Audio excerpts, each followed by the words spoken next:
आप एजुकेशनिस्ट हो, तो आप एजुकेशन को कैसे देखते हो? तो इस दुनिया को बदलने का हथियार है एजुकेशन।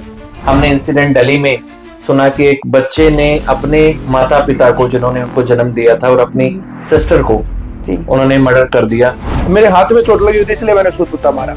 जैसे बच्चों में आजकल एक रिस्पेक्ट, एक कम भाव देखा जा रहा है। जैसे पेरेंट्स भी अपने बच्चों को खुशी देखना ही नहीं चाहते। देखिए, इसमें मैं कहीं ना कहीं ये मानती हूँ कि कमी हम पेरेंट्स की और टीचर्स की भी है। मैं तो दोनों रूप में अपने आप को देख रही हूँ। परिमल सर बीच बीच में फिर सरकार के साथ चुटके भी ले लेते हैं। उस डीएसपी ने और उसके साथ एक इंस्पेक्टर था, उसने लड़कियों को धक्का मारा और थप्पड़ मारा। तो एक बॉडी लैंग्वेज बिल्कुल एक डाइवर्ट हो चुकी है गैंगस्टर्स की।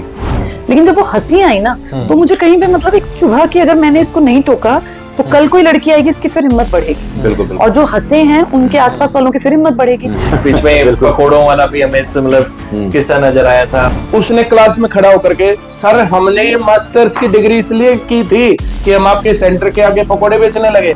कि आप इतना मोटिवेट करते थे बच्चों, मैंने वीडियोस भी देखी, आपके मिलियंस में गई। पहली बात जो तुम्हें अपने दिमाग में रखनी है, मेहनत करनी पड़ेगी। अगर तुम पढ़ने आओगे तो ये विजडम कहीं से मार्केट में तो मिलती नहीं है सर।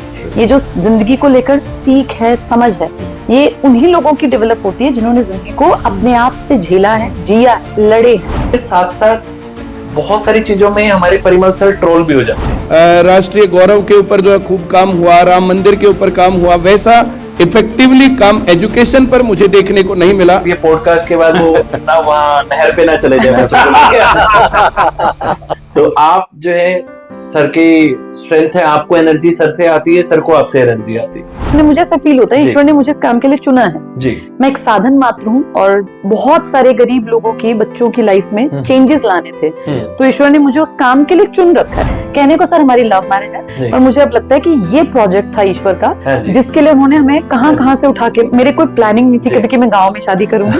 अपने आप को काबिल बनाओ। एक काबिल जीवन साथी अगर नहीं है, कोई काबिल कोई पैदा तो नहीं होता, सब बनते हैं। जब मैं और परिमल सर रिलेशंस में थे, अफेयर में थे, तो ऐसा नहीं है कि हम लोग सिर्फ ये फिल्मी बातें करते थे। हम दोनों साथ रह के पढ़ते थे। 27 जनवरी को हमारी क्लास स्टार्ट हुई थी, तो आई भी 12 फरवरी को थी। 12 फरवरी के 2 दिन बाद जो है वैलेंटाइन डे भी होता है। शायद 28 फरवरी को मैंने प्रपोज कर दिया था। और सेलिब्रिटीज को जब अपने आप को प्रमोट करना होता है, तो वो आईसीएस में आके अपने आप को प्रमोट करते हैं।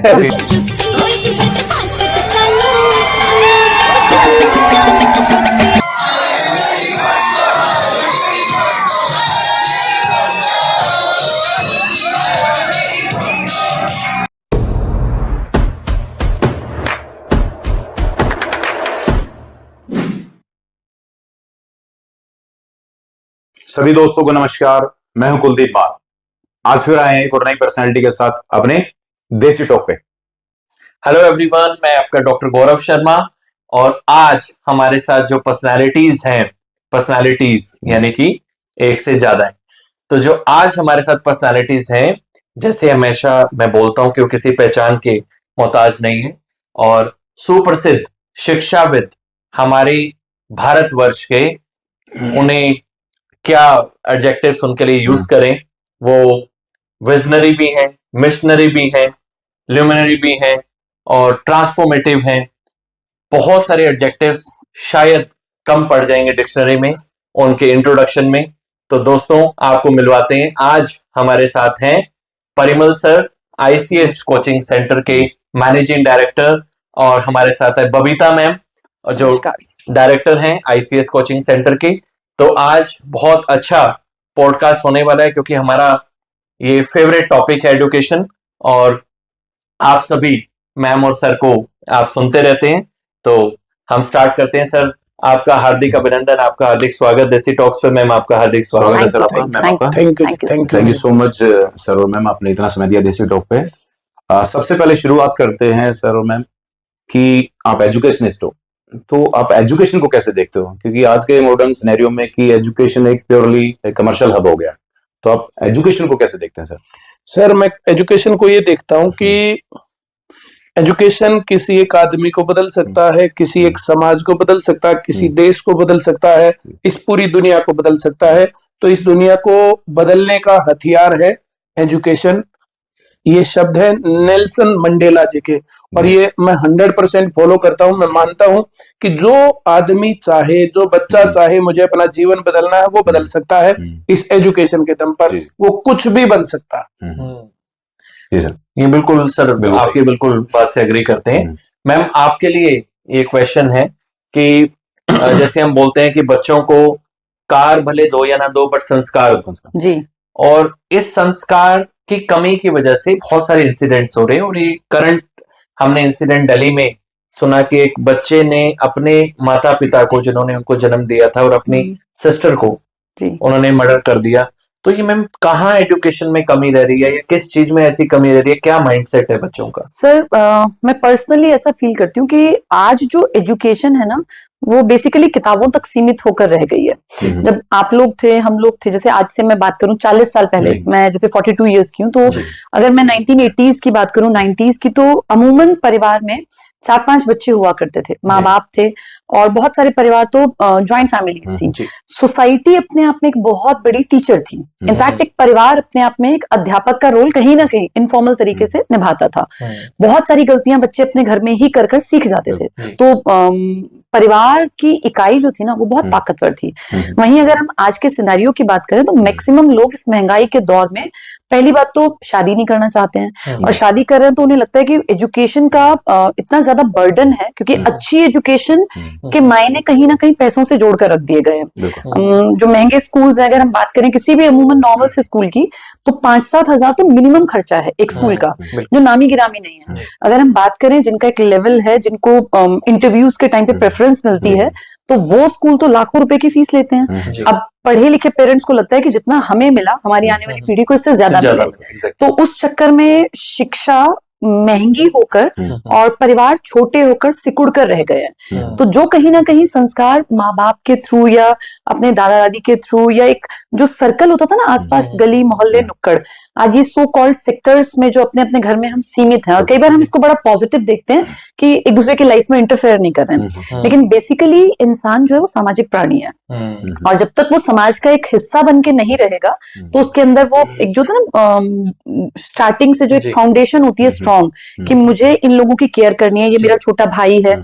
मुझे ध्यान है जब हम लोग छोटे थे, 5th क्लास के बच्चे को 3rd क्लास के बच्चे की केयर करनी पड़ती थी, क्योंकि उसका सगा भाई है, उसकी बहन है, वो बैग भी उठाना पड़ता था, वो नाली में गिर गया तो वहां से निकालना भी पड़ता था। मतलब उनका रोल एक पेरेंट्स की तरह था, जब पेरेंट्स की एब्सेंस है। उन चीजों ने ना बहुत सारी इमोशनल बच्चे के अंदर एक बॉन्डिंग कहीं ना कहीं क्रिएट की।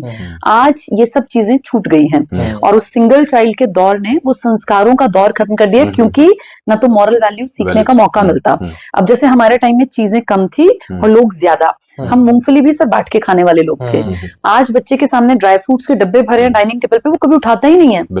जबरदस्ती माएं सुबह सुबह उठ के बच्चे को बादाम दे रही हैं, काजू दे रही हैं, वो खा के खुश नहीं है, क्योंकि शेयरिंग का जो वैल्यू सिस्टम था ना, वो कहीं ना कहीं शेयरिंग से भी संबंधित था। तो संस्कार बहुत जरूरी है। अब मैं ये बिल्कुल नहीं कहूंगी कि इसका मतलब हम 4-5 बच्चे जो है आज के उसमें टाइम में महंगाई में, लेकिन हम कोशिश करें कि आपस में एक अच्छी बॉन्डिंग रखें। जैसे जितना भी समय मिले अपने बच्चों के साथ बैठें, बातचीत करें, और उनको जानने की तरफ मोड़ें। मतलब हर चीज सिर्फ आप मुहैया करा देंगे महंगी, कि आप बड़े शोरूम में ले गए, आपने एक अच्छी मूवी दिखा दी मल्टीप्लेक्स में, आपने पिज्जा खिला दिया, तो वो कमी पूरी नहीं होगी, वो बातचीत से पूरी होगी। आप चाहे उसके संसाधन कम कर दें, लेकिन उसको समय जरूर दें, क्योंकि इमोशनल बैलेंस के लिए समय देना बहुत जरूरी है। तो मोरल एजुकेशन को मैम कैसे इंप्रूव कर सकते हैं? जैसे मोरल एजुकेशन की बात आपने उठाई, तो जैसे बच्चों में आजकल एक रिस्पेक्ट, एक कम भाव देखा जा रहा है टीचर्स के प्रति या पेरेंट्स के, मैंने देखा है कहीं ना कहीं गैप बन के रह गया। तो मोरल एजुकेशन क्या चीज ऐसी, जैसे मोरल एजुकेशन पे हम फोकस कर सके, या क्या चीजें इंप्लीमेंट कर सके आपके? सर देखिए, इसमें मैं कहीं ना कहीं ये मानती हूँ कि कमी हम पेरेंट्स की और टीचर्स की भी है। मैं तो दोनों रूप में अपने आप को देख रही हूँ। जैसे टीचर्स के रूप में क्या है, कहीं ना कहीं नॉलेज, पहले जो हमारे टीचर्स थे ना सर, वो बच्चे को ना घर तक से जानते थे। रास्ते में किसी के पिताजी मिल गए तो खड़े होकर 10 मिनट देना, बातचीत करना। आज हम फॉर्मेलिटी करते हैं, नो डाउट हर स्कूल पीटीएम्स कर रहा है, लेकिन उस पीटीएम में आप भी जानते हैं कि टीचर्स भी कहीं ना कहीं एक बाउंडेशन होती है कि 5-7 मिनट में टीचर्स को भी बातचीत करके उठाना है। वो आधे घंटे वाले टॉक्स तो सर नहीं हो पाते ना, जैसे आप हम लोग बैठ के पॉडकास्ट कर रहे हैं, ऐसा तो पॉसिबल ही नहीं है। उस टीचर को 40-50 पेरेंट्स को डील करना है विद इन 2-3 आवर्स। तो टीचर्स और पेरेंट्स में जो एक वो था ना इनफॉर्मल बातचीत की, कभी गुरुजी घर आ गए हैं, चाय पीने, बातचीत कर रहे हैं, बच्चे को भी लगता था यार पापा भी जानते हैं, सर भी जानते हैं, वो कहीं ना कहीं लैक हो गया, पहला। दूसरा, एजुकेशन में ना सर मैंने ये फील किया कि एक स्टैंडर्ड भी थोड़ा सा गिरा है। जी। टीचर्स क्वालिफाइड तो बहुत अच्छा, बहुत हाईली क्वालिफाइड, बिल्कुल। लेकिन एक जो था कि टीचर लाइफ को जोड़ के जो एजुकेशन दिया करते थे ना, वो कहीं ना कहीं कमजोर हो गई है। जी। और ये सिर्फ बीएड एमएड करने से नहीं आता, ये जिंदगी जीने से आता है। तो जो टीचर्स बनना चाहें, पहली चीज तो वो बाय चॉइस बनना चाहें। Exactly. आजकल क्या है, कुछ भी नहीं कर पा रहा है बच्चा, बीटेक कर लिया, मैं क्या करूं, तो उसके बाद सोचता है कि कहीं कुछ इस तरह का कोर्स कर लेता हूँ कि कहीं टीचिंग में ही घुस जाऊं। मैं ऐसे ऐसे लोगों को जानती हूँ जिसका कोई दूर दूर तक रिश्ता नहीं था टीचिंग से, कुछ भी नहीं मिला, तो एमए और बीएड करके कि चलो इसी में चले जाएंगे। तो ये एक ड्रॉबैक है। और अच्छे टीचर्स अच्छे स्टूडेंट्स निकाल सकते हैं सर, वो इज्जत भी पाते हैं, ऐसा मुझे लगता है कि इज्जत है। मैं तो अपने आप को देखती हूँ, बच्चों से इतना प्यार, इतनी रिस्पेक्ट मिलती है, एक्सपेक्ट भी नहीं कर सकते थे हम जितना वो देते हैं प्यार। तो उसका कारण क्या, कि वो जो एक आपस में बॉन्डिंग है, जैसे टीचर्स अगर सही सजेशंस देंगे ना बच्चे को टाइम टू टाइम, तो इसका फायदा जरूर बच्चों को मिलेगा और फिर वो रिस्पेक्ट भी करेंगे। आप सिर्फ किताबें पढ़ा के एक्सपेक्ट करते हैं कि बच्चे मेरी रिस्पेक्ट करें, तो फिर ऐसा नहीं होगा सर। एक मन का जुड़ाव लगाव ये बहुत जरूरी है, क्योंकि प्रैक्टिकली जो चीज हम करते हैं, जो बुक में हम पढ़ते हैं, जी। बेसिक लाइफ में वो यूज ही नहीं होती है, क्योंकि नॉर्मली एक थ्योरेटिकल बन के रह गया है, लेकिन बेसिक नीड तो प्रैक्टिकल चीजों का होना चाहिए, और वो लाइफ से दी जानी चाहिए सर, अपनी जिंदगी से। जैसे अगर हम लोग खुद उदाहरण बनेंगे ना, पेरेंट्स के रूप में और टीचर्स के रूप में, तो बच्चा फिर प्यार करेगा। अब हम सिर्फ किताबी भाषा में बात कर रहे हैं, और बाहर बच्चा जानता है कि मेरे सर जो है वो खुद ही, मतलब उनके अंदर अगर कोई ऐब है, या मेरी टीचर जो है वो खुद बहुत एग्रेसिव है या इस तरह की है, तो फिर वो उदाहरण से नहीं सीखता है, वो आप अपना एग्जाम्पल देंगे तो फिर वो जरूर सीखेंगे। अब उदाहरण की बात हो रही है, तो मैं एक बात बोलता हूँ इसके ऊपर। जैसे ये जो है ना, जैसे पिछले 20 साल में हमारा समाज बहुत बदला। बिल्कुल, हाँ जी। इन 20 साल पहले कितने घरों में गाड़ी थी, आज कितनों में आ गई। इन 20 साल पहले घरों में कितने एसी थे, आज कितनों में आ गए। इन 20 साल पहले कितने बच्चे कोचिंग ट्यूशन और इनके चक्कर में थे, आज कितने आ गए। जैसे एक दौर बदला, जो ये 20-25 साल में जो ये दौर और समय बदला, इसके अनुसार आज की नीड बदली। वो नीड बदलने में एजुकेशन ने कुछ पार्ट तो अदा किया, बाकी पार्ट अदा नहीं किया। जैसे एक बच्चा सुबह उठता है, अब उसका मन हो चाहे ना हो, उसको घंटे भर के अंदर अपना डेली रूटीन का काम फिक्स करके बस में बैठ के चलना है। अब वो 1 घंटा भर का ट्रेवल करके स्कूल में जाता है, फिर वहां जाकर के पढ़ता है, फिर वहां से 1 घंटा भर वापस ट्रेवल करके घर आता है। घर आते ही या तो वो ट्यूशन पढ़ने के लिए भागेगा, या बैडमिंटन खेलने के लिए भागेगा, फुटबॉल खेलने भागेगा, कुछ और करेगा, फिर वो वापस आएगा, तब तक इतना थका होता है, फिर उसको होमवर्क का प्रेशर है, तो वो ना दादा दादी के पास बैठता है, ना माँ बाप के पास बैठता है, ना उसके पास भाई बहन है, ना कॉलोनी में खेलने के लिए वे जाते हैं। तो उनका जो एक सामाजिक जीवन है ना, वो नहीं रह गया। उनका जो सामाजिक जीवन बाकी बच गया, तो वो फोन के ऊपर, और फोन के ऊपर जो इस प्रकार के गेम्स है जो पूर्ण रूप से हिंसक है, जो टारगेट अचीव करते हैं, किसी ने 1 मार दिया, 5 मार दिए, 4 मार दिए, इस प्रकार के, तो इस प्रकार की घटनाएं घटती हैं, और बहुत छोटी उम्र के बच्चे इस प्रकार की घटनाओं को अंजाम देते हैं। तो मैं इस बात को कह सकता हूँ, जैसे पेरेंट्स भी अपने बच्चों को खुशी देखना ही नहीं चाहते, बिल्कुल वो मस्त रहे देखना ही नहीं चाहते। अब बच्चे घर वालों से कोई बात करें, जरे करें, भले बदतमीज हो गया है, तो इस प्रकार के इश्यूज होते हैं। जैसे बहुत पेरेंट्स आकर के बोलते हैं कि हमारा बच्चा जब से आपके पास आने लगा पढ़ने के लिए, तो ये बदतमीज हो गया है। तो मैंने कहा बदतमीजी में इसने क्या किया? बोला हम इसको कहते तो ये कर ले। तो ये पूछता मैं ऐसा क्यों करूं? मैं ये बदतमीज हुआ, ये जागरूक हो गया, जानना चाहता है इसके पीछे रीजन क्या है। सिर्फ आप पेरेंट्स हैं, इसके कारण बच्चा आपकी सारी बात माने। अब बच्चे के मन में कोई बात आ रही है और उसके मन में कुछ कुछ चीजें आ रही हैं, अब आप बच्चे को दब्बू बनाना चाहते हो, आप उसके अंदर कोई आइडिया ना हो ऐसा बनाना चाहते हो, तो वो डिस्कशन का स्कोप जिस प्रकार से दुनिया बदली वैसा नहीं है पेरेंट्स के पास। और पेरेंट्स जो ना आज भी उस पुरानी पीढ़ी के अनुसार जीते हैं। जैसे जो दादा दादी घर में डिसाइसिव हैं, जो दादा दादी घर में डिसीजन लेते हैं, तो जो उनके टाइम पर 60 साल पहले समाज था, आज वो समाज नहीं है। अगर माँ बाप जो है घर में जो है डिसीजन लेते हैं, तो वो 40 साल पहले जो समाज था, तो वो आज नहीं है। आज का जो ये समाज है ना, तो ये जो है, जैसे हम ये बात करें 21st सेंचुरी में जो जिस प्रकार से भारत बदला है, जीवन बदला है, उस प्रकार से पेरेंट्स का माइंड सेट नहीं बदला, और एक बहुत हद तक टीचर्स का भी नहीं बदला। बिल्कुल टीचर्स आप लगा लो, चाहे मैं कोई बच्चा आकर के हेलो सर जी, तो अच्छा नहीं लगता टीचर्स को। अब बच्चों को बहुत अच्छा लगता है। अब वो अपने मन की बात आपके साथ शेयर करें, तो टीचर्स को अच्छा नहीं लगता, बच्चों को अच्छा लगता है। तो जिस तरीके से एक्सपोजर स्टूडेंट्स को मिला, जिस तरीके से आज समाज के अंदर उनको एक्सपोजर पेरेंट्स की तरफ से और बाकी लोगों की तरफ से मिलना चाहिए, वो नहीं है। आज भी पेरेंट्स को, बहुत ज्यादा पेरेंट्स को लगता है कि उनको पहाड़े आते हैं तो उनका बच्चा इंटेलिजेंट है, और अगर उस बच्चे को पहाड़ी, गिनती, मैथ, ट्रिग्नोमेट्री थोड़ा सा कम आता है और देश, समाज, दुनिया में अपने आप को कैरी करना बहुत अच्छे से आता है, तो उसको मानते हैं तो बिगड़ गया। तो ये सोच के ऊपर डिपेंड है, वहां झंझट है। आज स्ट्रीट स्मार्ट चाइल्ड है, वे लोग नहीं पढ़े लिखे बहुत ज्यादा, वो करोड़ों रुपए में कमा रहे हैं, कोई ब्लॉगर बनता है, कोई कुछ बनता है, कोई अलग अलग चीजें करते हैं, और हम उनको वापस धकेल करके तू ये कर और फिर फाइनली क्लर्क बन। बिल्कुल। तो बच्चे के पास एक स्कोप नहीं है अपनी पर्सनैलिटी को ग्रूम करने का, अच्छी जगह ही नहीं है। अब घर से बाहर क्लब नहीं है, कोई लाइब्रेरी नहीं है, कोई इस प्रकार की कॉफी शॉप नहीं जिसके ऊपर बैठ करके बच्चा प्रेमचंद का डिस्कशन करता हो, कोई ऐसी जगह नहीं है जहां पर बैठ करके लता मंगेशकर के गानों का जिक्र हो रहा हो। तो ये जो है ना, ये दौर जिस प्रकार से देश, समाज, दुनिया बदली, और जैसे ये बदलना चाहिए था, उस प्रकार के इंटेलेक्चुअल लोग भी नहीं है। बिल्कुल। तो आज आप कहां बात करोगे? ऐसा कौन है एक कॉफी शॉप खोल करके बैठा है म्यूजिशियन, वहां बैठ करके म्यूजिक की बात होती है।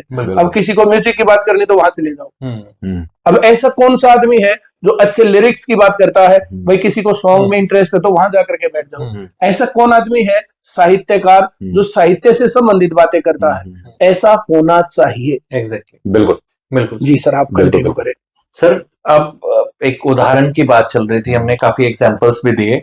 तो सोनीपत एक एग्जाम्पल था, पहले एक उदाहरण था, एक फेमस था कि यहाँ पे एक एटलस साइकिल के लिए।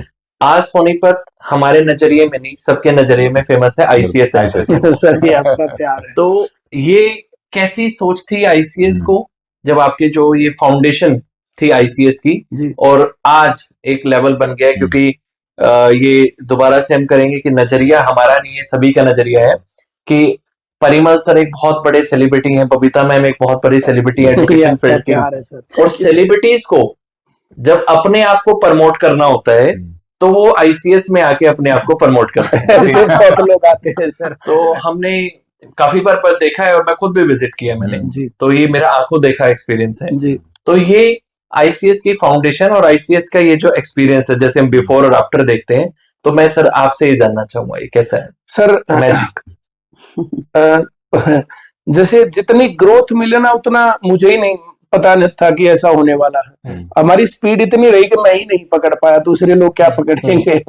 हमें अपनी वैल्यू का हमें नहीं पता है जी। जो आप तो मैथ्स टीचर है। हाँ, मैं स्टिल मैं कह रहा हूँ कि हमें अपनी वैल्यू का नहीं पता। मैं कुछ एग्जांपल्स देता हूँ सर। मैंने तो ये सोचा था कि सरकारी नौकरी में, मेरी सरकारी नौकरी लग रही थी, सरकारी नौकरी में 10,000 रुपए तनख्वाह मिलेगी। अगर मैं कोचिंग दे रहा हूं तो मुझे 25 मिल रही। थोड़े से दिनों बाद सरकारी नौकरी में 15,000 रुपए सैलरी थी, मैं लाख रुपए कमा रहा हूं। मैं ये सोचता था। तो शुरुआत हुई, मैं पैसे ज्यादा कमाता था। मैं पैसे कमाता था, फिर जो जैसे मैंने पढ़ा, जैसे मैंने तैयारी की, वो अपने एक्सपीरियंस बच्चों के साथ शेयर किए, अपनी लाइफ का बच्चों की लाइफ के साथ मैच करके देखा। मैं पर्सनली घर घर गया, बच्चों के घर जाकर के खूब बातें की, उनकी प्रॉब्लम्स को सुना। जैसे मैं कोचिंग में पढ़ाता, अब मेरा टाइम जितना था उतना पे करते, उसके बाद मैं एक्स्ट्रा टाइम बच्चों को फ्री ऑफ कॉस्ट देता। उसमें मैं ये सोचता था कि जो मैंने पढ़ाया उसमें कमी कहाँ रही, जो मैंने सिखाया वो इनको समझ में क्यों नहीं आया। तो मैं हमेशा ये बोलता था, जिसको समझ में नहीं आया, मैं यहाँ पर फ्री ऑफ कॉस्ट बैठा हूँ, आप मेरे से कितनी बातें पूछो। और मैं वहां से सब बच्चों के जाने के बाद आता था, उससे मुझे पता चला कि मेरी कमी कहाँ पर है। हम लोग दिल्ली में रहते थे, दिल्ली में ही पढ़ाते थे, तो स्टूडेंट्स के घर जाकर के फ्री ऑफ कॉस्ट पढ़ा के हम लोग आते थे। अब उसमें हमारा बेनिफिट ये था कि उस टाइम पर हमें कोल्ड ड्रिंक अच्छी लगती थी तो खूब पिलाते थे भाई, चाय, नमकीन, बिस्किट, चाय, ये तो ये अच्छा लगता था। फिर वहां से हम जो डिनर भी कर ही आते थे हॉस्टल में रह करके, सूखी रोटी खाने की बजाय। और उसका एक जो ना बहुत बड़ा बेनिफिट हम लोगों को मिला, स्टूडेंट्स की लाइफ कैसी है, उनका थॉट प्रोसेस कैसा है, उनको प्रॉब्लम्स क्या क्या आती हैं। और एक बात सीखने के बाद फिर उन चीजों को मैंने बहुत एक्सप्लोर किया, और वहां से मुझे जो है लगा कि ये सरकारी नौकरी लगना, मैं आज जो ना आपके इस पॉडकास्ट के माध्यम से, मैं सोशल मीडिया पर अपनी क्लास में रोज बोलता हूँ, सोशल मीडिया पर पहली बार बोल रहा हूँ, इस दुनिया में सबसे आसान काम है तो भारत में सरकारी नौकरी पाना है जी। थोड़ा सा पढ़ो, जैसे हम बताते जाए वैसे करते जाओ। लगे हम क्लास में किसी बच्चे से नहीं पूछते तुम किस कास्ट के हो, तुम किस रिलीजन के हो, भाई लंबे हो, छोटे हो, नाटे हो, काले हो, पीले हो, हरे हो, छोटे मोटे पतले, जैसे भी आप पढ़ो, तैयारी करो, टेस्ट पास करो, आप सरकारी नौकरी लग सकते हो। और बहुत बेसिक से 0 लेवल से पढ़ा करके वहां तक पहुंचाते हैं। ऐसे मैंने बहुत बच्चों को पढ़ाया, बिल्कुल 0 से नौकरी पर पहुंचे। फिर मुझे लगा कि जितने बच्चे सिंसियरिटी से पढ़ते हुए सभी सरकारी नौकरी लगते हैं, तो मैंने लिखा सरकारी नौकरी वरना पूरे पैसे वापस। ये मैं इस लाइन पे सर आना चाह रहा था कि पीएम गारंटी नहीं देते सरकारी नौकरी की, सीएम गारंटी नहीं देते, कोई गवर्नर गारंटी नहीं देते, तो परिमल सर कैसे गारंटी देते हैं कि सरकारी नौकरी वरना पैसे वापस? सर मैंने तो जो गारंटी दी है, और आज तो जो ये जो मॉडल, अब वो बात थोड़ी है, तो 15 साल हो चुके हैं, 15 साल से गारंटी का मॉडल चल रहा है। बिल्कुल। मैंने दूसरी बार जो ना, जैसे हमने सरकारी नौकरी वरना पैसे वापस, एक बैच आया, पूरे बच्चे आए, सिलेक्ट हुए। दूसरे बैच में एक पेरेंट आया, बोला हमें पैसे नहीं चाहिए, हमें तो नौकरी ही चाहिए। बस सरकारी नौकरी वरना पूरे पैसे वापस। बोला पैसे तो हमारे पास ही ना है, हमें पैसे वापस नहीं चाहिए, हमें नौकरी ही चाहिए। मैं सरकारी नौकरी की गारंटी। अब ये गारंटी कैसे है? तो सरकारी नौकरी के पेपर में साहब, जैसे दिल्ली पुलिस है तो मैथ आएगा, अर्थमेटिक सीखना। अब दिल्ली पुलिस में जीके आएगा, तो history, politics, economics, geography, science, उसमें रीजनिंग आएगी। अब थोड़ा बहुत कंप्यूटर आने लग गया, पहले ये 3 चीज आती थी। अब ये 3 चीज कोई भी बच्चा 6 महीने की तैयारी में इस लेवल पे कर सकता है, वो सरकारी नौकरी लग जाएगा। कंपटीशन ही नहीं है। बिल्कुल। अब हम जब पढ़ाते हैं तो बच्चों को एक प्रॉब्लम थी कि मैथ समझ में नहीं आता, तो मैथ समझ में नहीं आता तो फिर वो माता सरस्वती की कृपा लगा लो, या हम लोगों की एक मेहनत लगा लो, या लगन लगा लो। मैं ये सोचता था कि इस बच्चे को ये बात समझ में क्यों नहीं आई, और मैं उससे बार बार पूछता था। एक बार तो बबीता मैडम को जो ना, जैसे शिकायत लगा दी एक लड़की ने, वो थोड़ी सी तोतली लड़की थी, उसने आकर के सुरेश सर के पास, पढ़ाते थे, शुरुआती की थी सरकारी नौकरी वरना पैसे वापस। तो जैसे कोई सवाल, भाई जो कोई बच्चा कहे मुझे 5वां सवाल नहीं आया, तो मुझसे पूछता था भाई तुझे 5वां सवाल क्यों नहीं आया, तो ये पढ़, अब मुझे बता, ये पढ़ के तुझे क्या लगा, ये पढ़ के क्या लगा, ये पढ़ के क्या लगा। जब तक उससे पूछेंगे नहीं तो उसकी कमी का कैसे पता चलेगा। तो उस लड़की ने आकर के मैडम को शिकायत लगा ली, मैडम अभी है ना थलाने वाले हैं, मैं उससे पहले आपको जल्दी जल्दी बता देते हो, थल तो पढ़ाना नहीं आता बिल्कुल भी, कि सर को पढ़ाना नहीं आता बिल्कुल भी। 2 बत्ता पूछता है ना कि मुझे ये सवाल नहीं आया, उसी से पूछेंगे तू बता, तू नहीं आया बताओ मैडम, अगर मुझे पता होता तो मैं पूछती ही क्यों। तो जिस बच्चे से जो सर पूछ रहे हैं, उसी से पूछते भाई तेरे को क्यों नहीं आया। अब वो नहीं पूछे तो फिर पता कैसे चलेगा। तो इस प्रकार से मैंने हर बच्चे के बैकग्राउंड को चेक किया, हर बच्चे के एजुकेशनल बैकग्राउंड को चेक किया, अब उसके इमोशनल बैकग्राउंड को चेक किया, और उनकी काउंसलिंग उसके अनुसार करके, और फिर मुझे लगा कि हाँ ये बच्चे पढ़ सकते हैं। और कुछ बच्चे ऐसे भी आते थे जो नहीं पढ़ते थे, उनको मैं भेज देता था, भाई तुम जाओ, तुम्हारी और हमारी नई राशि मिलने वाली है। मैं तो अब भी हाथ जोड़कर कहता हूँ, भाई जिसको नौकरी लगनी हो, जो रेगुलर क्लास अटेंड कर सके, जो रेगुलर होमवर्क कर सके, जो पढ़ सके और फिर टेस्ट दे सके, जहां कमी है उसको इंप्रूव कर सके, जहां दिक्कत आएगी तो हम रास्ता बताएंगे, चलना तो बच्चे को पड़ेगा। एक टीचर तो सबको रास्ता बताता है। एक क्लास में 100 बच्चे होते तो एक बच्चा टॉप करता है, एक बच्चा फेल भी होता है। अब दुविधा हर जगह टीचर की, टॉपर है उससे पूछोगे हाँ भाई टॉप कैसे कर लिया, टीचर ने पढ़ाया बहुत बढ़िया। अब किसी ने 80% नंबर ले लिए, भाई इतने नंबर, टीचर ने पढ़ाया बहुत बढ़िया। किसी के 60 नंबर, टीचर ने पढ़ाया इतना। अब किसी के 40%, इस टीचर को पढ़ाना कम आता है।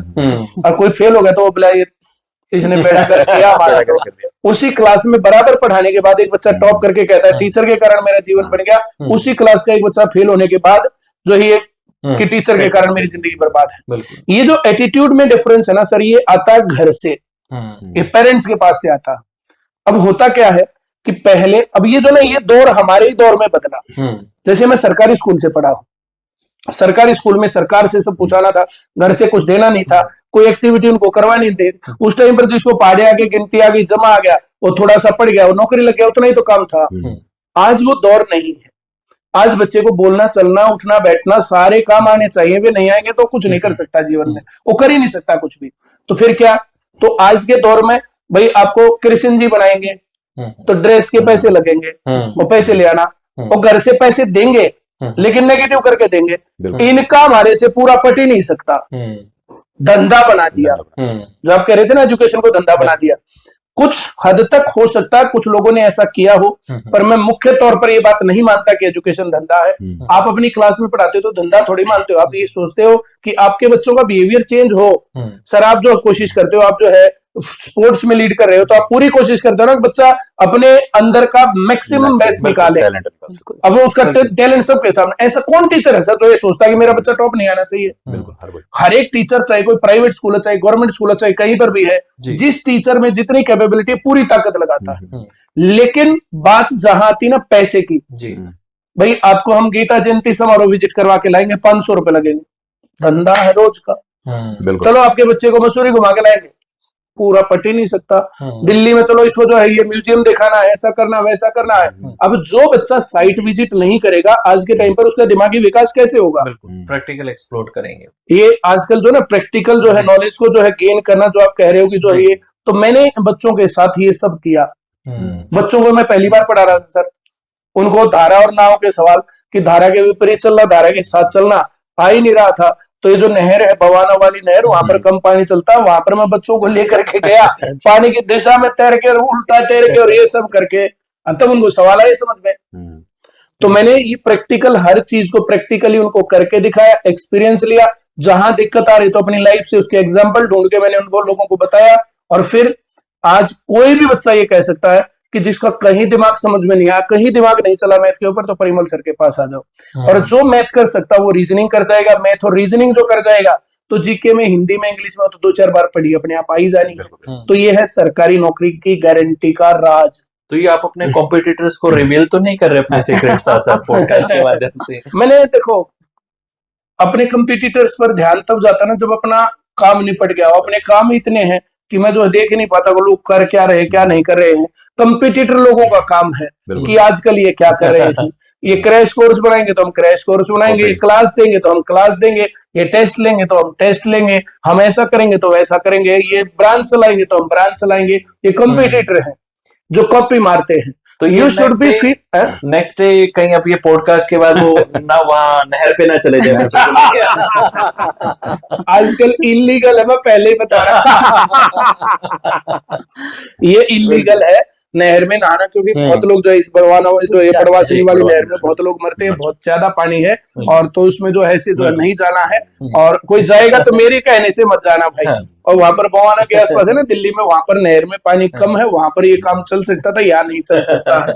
और मैं पहले ही बता रहा हूँ इस प्रकार की चीजें।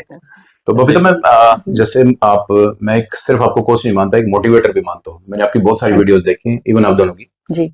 तो ये मोटिवेशनल फैक्टर जो का क्या काम करता है? क्योंकि मैंने सोशल मीडिया का रूप देखा है, सोशल मीडिया बहुत एक स्ट्रॉन्ग रोल प्ले करता है।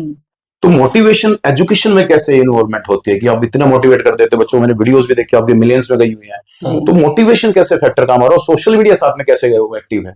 थोड़ा सा उसको। मेरा ये मानना है कि मोटिवेशन जो है ना, बेसिकली वो किसी किताब से पढ़ के कोई दूसरा आदमी नहीं दे सकता। बुक में तो नहीं है वो चीजें, और जो बुक में जिन्होंने लिखा है वो इस तरह का है भी नहीं, वो प्रैक्टिकल नहीं है सर। मोटिवेशन ना कहीं इंसान के अपने जीवन से निकलता है। जैसे हम जिन परिवारों से हैं, मेरे फादर एक छोटी सी गवर्नमेंट जॉब में थे, इंडियन एयरफोर्स में। तो वहां हम कैंपस में रहा करते थे। अब हमारे साथ पढ़ने वाले कुछ लोग क्रिश्चियन थे, कुछ लोग मुस्लिम थे, कुछ लोग हिंदू थे, कोई SC था, ST थे, OBC थे। तो मुझे लगता है मैं ब्लेस्ड रही इस मामले में। मुझे भारत का एक छोटे लेवल पे कि भारत कैसा है वो बचपन से देखने सीखने का मौका मिला।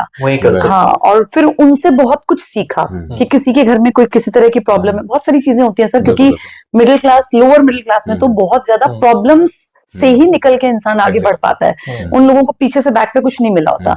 और मैं मानती हूँ ब्लेस्ड होते हैं वो लोग जिनको ऐसे माहौल में पलने बढ़ने का मौका मिलता है, क्योंकि जिनको हर चीज परोसी हुई मिलती है ना, अमूमन उनका बौद्धिक विकास बहुत ज्यादा नहीं हो पाता। क्योंकि लाइफ में जब तक प्रॉब्लम्स नहीं आएंगी आप उनको फेस करना सीखेंगे ही नहीं। जब बच्चे को बहुत ओवर प्रोटेक्टिव माहौल मिलता है ना, तो वो बच्चे जिंदगी में जब कभी प्रॉब्लम आती है तो उनको कुछ भी समझ में नहीं आता। हम उन घरों से निकले हुए लोग हैं जिन्होंने फाइनेंशियल भी देखा कि यार इतना पैसा बिल्कुल नहीं है कि आप बहा सके। तो बचपन से ये था कि कम चीजों में ज्यादा बेहतर कैसे पाए।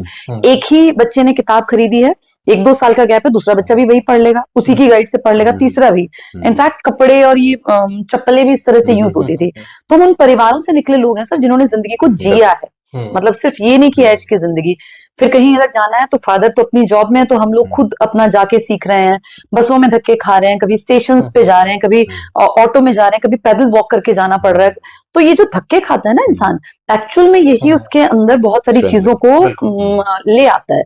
और ये विजडम कहीं से मार्केट में तो मिलती नहीं है सर। ये जो जिंदगी को लेकर सीख है, समझ है, ये उन्हीं लोगों की डेवलप होती है जिन्होंने जिंदगी को अपने आप से झेला है, जिया है, लड़े हैं और स्ट्रगल को फेस किया है। तो मेरा ये मानना है कि मोटिवेशन, हाँ ठीक है, काम तब करता है। जैसे मैं देखती हूँ मेरी जो चीजें वायरल होती हैं, अमूमन वो क्या होती हैं, पढ़ाते पढ़ाते मुझे क्लास में लगा कुछ गड़बड़ है, कोई बच्चा बहुत सैड दिख रहा है, कोई परेशान है, कल रिजल्ट आया किसी का, मान लीजिए बच्चों का नहीं हुआ कुछ का, तो दिखता है उनके चेहरे पे वो पढ़ाई में उदासी है।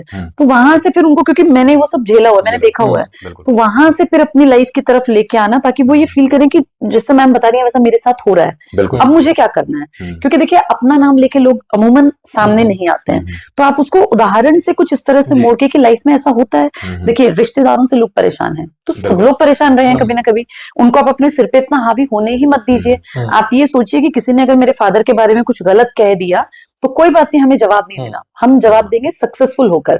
और हर बच्चा जो एक नॉर्मल परिवार से है वो झेल के जिंदगी जीता है सर, बहुत झेलता है वो। उस झेलने के दौर में जब उसको एक कोई रास्ता दिखाने वाला मिल जाए, लेकिन वो रास्ता किताबों से नहीं निकल सकता, सिर्फ किताबें उसको नॉलेज दे सकती हैं, पर पॉजिटिविटी जो है ना वो कोई इंसान दे सकता है जिसने उन चीजों को पहले देखा हो कि हाँ हम सबके साथ ऐसा होता है, हम सबके रिलेशंस में प्रॉब्लम आती है, हम सबको फाइनेंशियल प्रॉब्लम्स भी आ जाती हैं। एक ऐसा टाइम भी आता है जब आप इमोशनली बहुत ब्रोकन स्टेज पे होते हैं और आपको लगता है कि यार कोई भी समझ नहीं पा रहा है, वहां से फिर लाइफ को किस तरह मोड़ना है। जो ये उदाहरण हम देते हैं ना सर, ये सब हमने जिया है और शायद इसीलिए वो ज्यादा मोटिवेशन का काम कर जाते हैं। बाकी मेरे ख्याल से कोई इस तरह की मोटिवेशनल स्पीच सुन के शायद जिंदगी में कभी कोई आगे नहीं बढ़ता। वो बच्चा जब रिलेट करता है ना कि जो मैम बोल रहे हैं, जो सर बोल रहे हैं, मेरे साथ वो हो रहा है, तो उसके बाद टीचर्स ने क्या कहा कि मुझे क्या करना चाहिए, फिर वहां से उसे लगता है कि मुझे जवाब देना है और मेरा जवाब पॉजिटिव होना चाहिए। जो लोग मुझसे जलते हैं, ईर्ष्या रखते हैं, मुझे उनको देखना ही नहीं है, मुझे अपना सारा फोकस, सारी एनर्जी अपने आप को बेहतर बनाने में लगानी है। बस ये छोटी छोटी बातें हैं सर। जो वीडियो में मैम जैसे आपने बीच में एक नॉर्मल टीचर पढ़ाता है जी, बोर्ड में पढ़ाता रहता है, वो सिर्फ फोकस करता है अपनी एजुकेशन जो बच्चों को देनी है जी, लेकिन बीच में क्या माइंडसेट है आपका? ऐसा मैंने वो एक रील देखी थी, उसके बारे में मैं जानना चाहूंगा। वो रील में आपने कुछ ऐसा मोरल एजुकेशन के बारे में बात करी, कोई लड़का खड़ा था पीछे से, आपने उसको बोला कि भाई यहाँ पे ऐसे नहीं बोलते लड़कियों से, तो वो एकदम से कैसे क्लिक करा कि वो चीजें इतनी वायरल होगी, या कैसे वो एक माइंडसेट, क्योंकि नॉर्मल बिजी होता है एक टीचर की, बिजी मैंने पढ़ाना अपनी क्लास को लेनी, क्योंकि आप जहाँ मेरी नॉलेज है बहुत सारे बच्चे होते हैं, ऑनलाइन भी होते हैं, ऑफलाइन भी होते हैं, तो एकदम से माइंडसेट कैसे चेंज हुआ, वो इतना पॉजिटिव हो गया चीजें, और वो मेरे ख्याल से लर्निंग प्रोसेस हो गया एक पब्लिक के लिए कि वाकई में एक रिस्पेक्ट फर्स्ट है, उसके बाद तो सारी चीजें आती है। सर वो हुआ क्या, उस टाइम क्लास में ना बहुत ज्यादा भीड़ थी जी, लगभग 500 बच्चे 700 बच्चे बैठे होंगे। तो वो एक लड़की जो है वो थोड़ा लेट आई, मतलब मेरी एंट्री हो गई थी, वो लेट पहुंची। अब लेट आने पे क्या है, अगर स्ट्रेंथ ज्यादा तो क्लास पूरी भर जाती है, हॉल भर जाता है। तो वो लड़की आई और वो लड़कों के मतलब पीछे से बैक पे रास्ता जहां से था गई वहां, अब उसको बाय चांस वहां सीट नहीं दिखी, भीड़ ज्यादा थी, तो मेरी नजर गई, एक बेटी खड़ी हुई है और घंटा 1.5 घंटा ऐसे खड़े होकर पढ़ना बड़ा मुश्किल है। तो मैंने वैसे ही कहा कि बेटा आ जाओ यहाँ, जैसे मैं क्योंकि स्टेज पे थी मुझे दिख रहा था, वहां विजिबिलिटी में था, तो मैंने उसको कहा कि बेटा यहाँ जगह है। उतने में एक लड़का, उसका टोन बड़ा चीप था सर, जैसे भाई मैं एक बेटी की माँ हूँ, मैं भी उस स्टेज में रही हूँ, मैं भी खुद एक यंग एज में पढ़ती थी, तो उसने बड़ी बदतमीजी से, मतलब एक लहजा, उसका शब्द जो थे ना उनका चयन थोड़ा चीप था, और उसने कहा यहाँ आके बैठ जा। उसका वो तरीका इस तरह का था कि उसके दोस्त हंसे, कोई गलत बात थी तभी वो हंसे ना, अगर वो ना हंसते तो ठीक है, सबको कह सकता है ठीक है भाई अब मैं कहीं से जा रही हूँ कहीं जगह, तो कोई कहे ठीक है बैठ जाओ, अच्छी बात है। लेकिन वो जो टोन थी ना, वो जो बाद की हंसी थी, जैसे उसने जब ये कहा तब भी मैं मुड़ गई थी पढ़ाने के लिए, लेकिन जब वो हंसी आई ना तो मुझे कहीं पे मतलब एक चुभा कि अगर मैंने इसको नहीं टोका तो कल कोई लड़की आएगी, इसकी फिर हिम्मत बढ़ेगी, और जो हंसे हैं उनके आसपास वालों की फिर हिम्मत बढ़ेगी। तो आप उस वीडियो को दोबारा देखना, मैं मुड़ गई थी पढ़ाने के लिए और मैंने बोर्ड लग पे पेन चलाना देखते मुझे लगा नहीं, उस हंसी ने मुझे कहा कि नहीं, अगर आज इनको शय मिली तो फिर ये लड़कियों के लिए बड़ा अनसेफ होगा, वो तो बेचारी डरेंगी आने में। तो उस दिन फिर वो ये था कि नहीं, अगर ये मेरा बेटा होता, मेरा भाई होता, तो मेरी ड्यूटी बनती ना, भाई जिसका भी बेटा है वो तो अनजान है, वो नहीं जानता वो क्या गलत काम कर रहा है, तो मेरी ड्यूटी थी। फिर मैंने उसको वो बोला जो मुझे फील फील हुआ कि कई लोगों को लगा कि भाई मैम ने हार्श बोला, लेकिन उसको इतना ज्यादा लोगों ने पसंद किया क्योंकि वो दिल पे लगी बात एग्जैक्टली कि बेटा अपनी इज्जत करने लायक अपने आप को बनाओ ना। कोई तुम्हारे पास आके तुम्हें क्यों कहना पड़ रहा है कि मेरे पास आके बैठ जाओ और 4 लोग हंस रहे हैं, तुम इतने काबिल बनो कि लोग तुम्हारे पास आके बैठना चाहें। तो वो दिल को छुई सर, वो किसी के भाई को अच्छी लगी, किसी के फादर को अच्छी लगी, कमाल करते नहीं हैं वो क्योंकि अच्छी लर्निंग process था। सभी के लिए वो जरूरी था, क्योंकि रिस्पेक्ट फर्स्ट है, बाकी चीजें तो बाद में ही बात की बात है। बिल्कुल। और अपनी इज्जत अपनी इमेज खुद बनानी पड़ती है जी। सर।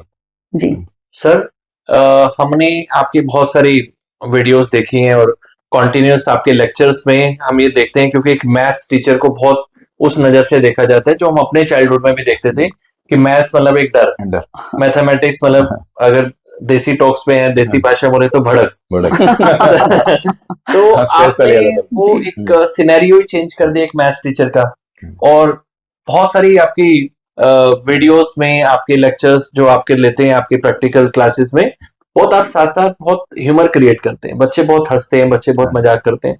तो उसके साथ साथ बहुत सारी चीजों में हमारे परिमल सर ट्रोल भी हो जाते हैं। जी मैं तो- ट्रोल किसमें हुआ?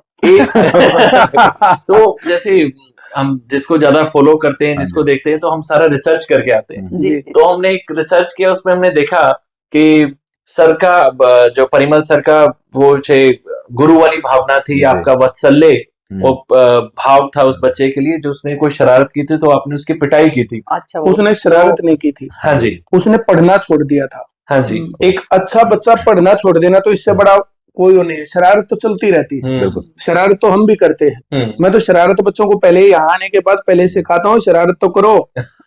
मैं बच्चों से पूछता हूँ तुम्हारे घर कुछ लाना गया किसी का? बोला नहीं। फिर इतने शरीफ बन के क्या करोगे भाई? सीधे पेड़ ज्यादा जल्दी काटे जाते हैं। मैं किसी को नहीं बोलता कि शरीफ बनो, मैं कहता हूँ हर एक आदमी को स्मार्ट होना चाहिए। उसने तो जैसे वो पढ़ाई छोड़ दी, अब पढ़ाई छोड़ना, जो एक अच्छा बच्चा पढ़ाई छोड़ता है वो गलत होता है।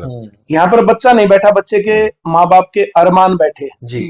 यहाँ पर बच्चे के माँ बाप के वे अधूरे सपने बैठे हैं जो उनके पूरे नहीं हुए। और माँ बाप जब यहाँ बैठ करके बोलता है ना कि देख लो जी हमारा बच्चा तो आपके भरोसे है, अब इसको क्या करोगे, तो वहां पर जब बच्चा बिगड़ता है, गलत संगत पकड़ता है, तो वो कहानी होती है।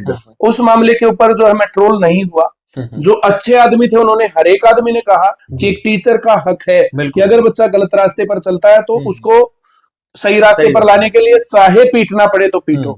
मुझे लगता है कि बच्चे को पहले डायरेक्शन दिखाई जाती है, भाई ये सही रास्ता है। जी। फिर बच्चा सही नहीं जाता तो उसको पकड़ के ले जाते, भाई यहाँ से चल। फिर भी नहीं जाता तो उसको चार लगा के भी ले जाते हैं। एक टीचर की जिम्मेदारी इसको कामयाबी पर लेके जाए, उसके बाद भी कोई नहीं करे तो फिर क्या करे। तो हम लोग ये कोशिश करते हैं। उसके ऊपर जो है ये मामला, तो उसके पेरेंट्स बहुत ज्यादा सही और अच्छे आदमी थे। उसके पेरेंट्स को बहुत ज्यादा लोगों ने अप्रोच किया कि मोटी मुर्गी है, ये होगा वो होगा। बोला अगर टीचर की गलती होती तो मैं जरूर करता। जी। टीचर ने मेरे बच्चे से कोई दुश्मनी नहीं, कोई वो जानता नहीं, कुछ भी नहीं, सिर्फ इसलिए कि ये बच्चा पढ़ के नौकरी लग जाए इसलिए तो बेटा। बिल्कुल सर। इसमें टीचर का क्या वो था। दोनों तो पेरेंट्स बहुत अच्छे थे जिसके कारण ये सब चीजें हुई, वरना इसमें दिक्कत भी आ सकती थी। पूरी कोशिश थी कि परिमल सर की चूड़ी चढ़ाने। तो आपको लगता है सर ये कॉम्पिटिटर्स ने मतलब स्क्रिप्टेड था और उसको मतलब कि इसको मतलब It was not लिया गया? ये स्क्रिप्टेड नहीं था। नहीं, आपके जो उसको वायरल किया गया उसके बाद, क्योंकि ये तो नॉर्मल था एक इंसिडेंट। नहीं, वायरल भी किसी कंपटीटर ने नहीं किया, वायरल भी किसी स्टूडेंट ने किया। अच्छा, स्टूडेंट किसी स्टूडेंट ने जो है वो अपने उस पर लगा दी। ओके। अब वहां से फिर वो कहीं और चली गई, वो कंपटीटर का काम नहीं था। ओके। हाँ, वो तो क्लास में बैठ के शूट की गई थी, किसी ब्रांच में बैठ के शूट होकर के वो वहां से गई, वो किसी बाहर के आदमी का काम नहीं था। बट काफी सारी ऑर्गेनाइजेशंस मतलब उसपे उन्होंने काफी आपत्ति जताई, वो ह्यूमन राइट्स थे या काफी लोग। ये जो है ना जो ब्लैकमेलर है, हाँ जी, मैं किसी दिन नाम लेकर के भी बोलूंगा, पर मैं तब बोलूंगा जब वो बच्चा नौकरी लग जाएगा। जी जी बिल्कुल। वो लगेगा, पढ़ रहा है मेरे पास, अब भी पढ़ता है, हम विश करते हैं लगे जब लगेगा। मैं नाम लेकर के भी बोलूंगा। लोग ब्लैकमेलर बैठे हैं और वे सोचते हैं कि कोई आदमी फंसे। बिल्कुल। मेरे पास उस प्रकार के कॉल आए, जी। मैंने उनको कहा जितना लिखना उतना लिखो, जितना छापना उतना छापो, जितना इसको चलाना उतना चलाओ, मैं डरता नहीं। बोला क्या आप आगे भी पीटोगे? मैं जब तक बच्चों को पढ़ाऊंगा तब तक पीटूंगा। अगर बच्चा गलत रास्ते पर जा रहा है उसको रोकने का तरीका कौन सा? मेरे पास वो जो वीडियो थी ना वो बहुत ज्यादा एक्सट्रीम वायरल हुई, एक्सट्रीम वायरल। मेरे पास बड़े बड़े चैनलों से फोन आए, तो क्या आप खेद प्रकट करते हैं कि आपने जो ये किया वो गलत किया? मैं बिल्कुल भी खेद प्रकट नहीं करता, मैंने दारू पी के रखा था ये काम। भाई चलती क्लास में बच्चा नहीं पढ़ रहा, उसके लिए क्या किया जाना चाहिए? अब आपका फोन मेरे पास है ना भाई साहब, आप नहीं पिटे अपने पेरेंट्स से, आप नहीं पिटे अपने टीचर से, और बिना पिटे वहां तक पहुंच गए, बोला नहीं मैं तो पिटा हूं, फिर वो पिट गया तो क्या दिक्कत आ गई? और मैंने बच्चों को यहाँ पर हजारों बच्चों को पीट पीट करके नौकरी तक पहुंचा रखा, ये एक रास्ता है। तो मैं उसके ऊपर जो ना बिल्कुल मैं डरा नहीं। कई जो मेरे को जानते थे, लेकिन जो इस प्रकार के लोग होते हैं जो मौके की तलाश में होते हैं, बोले वीडियो वायरल हो रही जी, क्या करना है? मोबाइल ने चला दे तू। सर दोनों ही पहलू होते हैं, वो अगर opportunist पनिशमेंट होते हैं, की बिल्कुल। एक पॉजिटिव भी हो सकता है, नेगेटिव। हमेशा नेगेटिव क्यों देखते हैं पनिशमेंट को? एक गुरु अगर पनिशमेंट देता किसी बच्चे को, अपने सर- स्टूडेंट को, तो पॉजिटिव भी हो सकती है, क्योंकि उसके भविष्य के लिए कर रहा हो। कोई दुश्मनी है, बिल्कुल कोई और दिक्कत है, फिर हम मानते हैं गड़बड़ है। बिल्कुल। अब मैं उसको जानता नहीं, पहचानता नहीं, बच्चा पढ़ नहीं रहा, पहले पढ़ता था फिर नहीं पढ़ रहा, तो उसका क्या इलाज है? बिल्कुल। मैंने उसको एक बार काम करके ला, फिर करके ला, फिर करके ला, मैं तू इधर आ। मेरे हाथ में चोट लगी हुई थी, इसलिए मैंने उसको जूता मारा। मतलब ये हक हो जाता है, हक हो जाता है। काफी टाइम से मैं- अटैचमेंट हो जाती है। मैं है ना जब पढ़ाता हूँ अपनी क्लास में जाकर के, बहुत बार है ना मुझे ये अनाउंसमेंट करना, ये करना, ये करना, मैं भूल जाता हूँ। मैं क्लास में जाकर के वहां जाकर के क्या बोलना और क्या नहीं होना, वो वहां की चीजें चलती हैं। मैं जो सोच के जाते हैं, अब तो बिल्कुल ही ऐसा हो गया कि जो पहले से सोच के जाते हैं वो बिल्कुल ही नहीं। बोला सर आपको ये अनाउंसमेंट करनी थी, मैं भाई क्लास के बीच में पर्ची देना तब हम अनाउंसमेंट करेंगे, वैसे नहीं करेंगे। वहां जाकर के हम खो जाते हैं, और वहां खड़े होकर के क्या बातें बोली जाती, क्या नहीं बोली जाती, उसी के कारण होता है ये सब चीजें। हम वहां पर आ रहे थे, बैच बनाते। अब आज बैच बनाना 10 दिन पहले एडमिशन क्लोज होते थे, तो कोचिंग सेंटर में इस प्रकार से होना।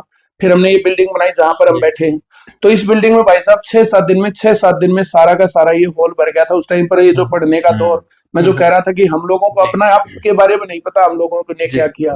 उसके बाद फिर हम जो है पढ़ाने वढ़ाने लग गए। फिर उसके बाद बीच में जो है कई बार जो है भर्तियों की पॉलिसीज में जो गड़बड़ थी, तो हमने आवाज उठाई, उसको बच्चों ने इतना सपोर्ट किया कि सरकार को ठीक करना पड़ा।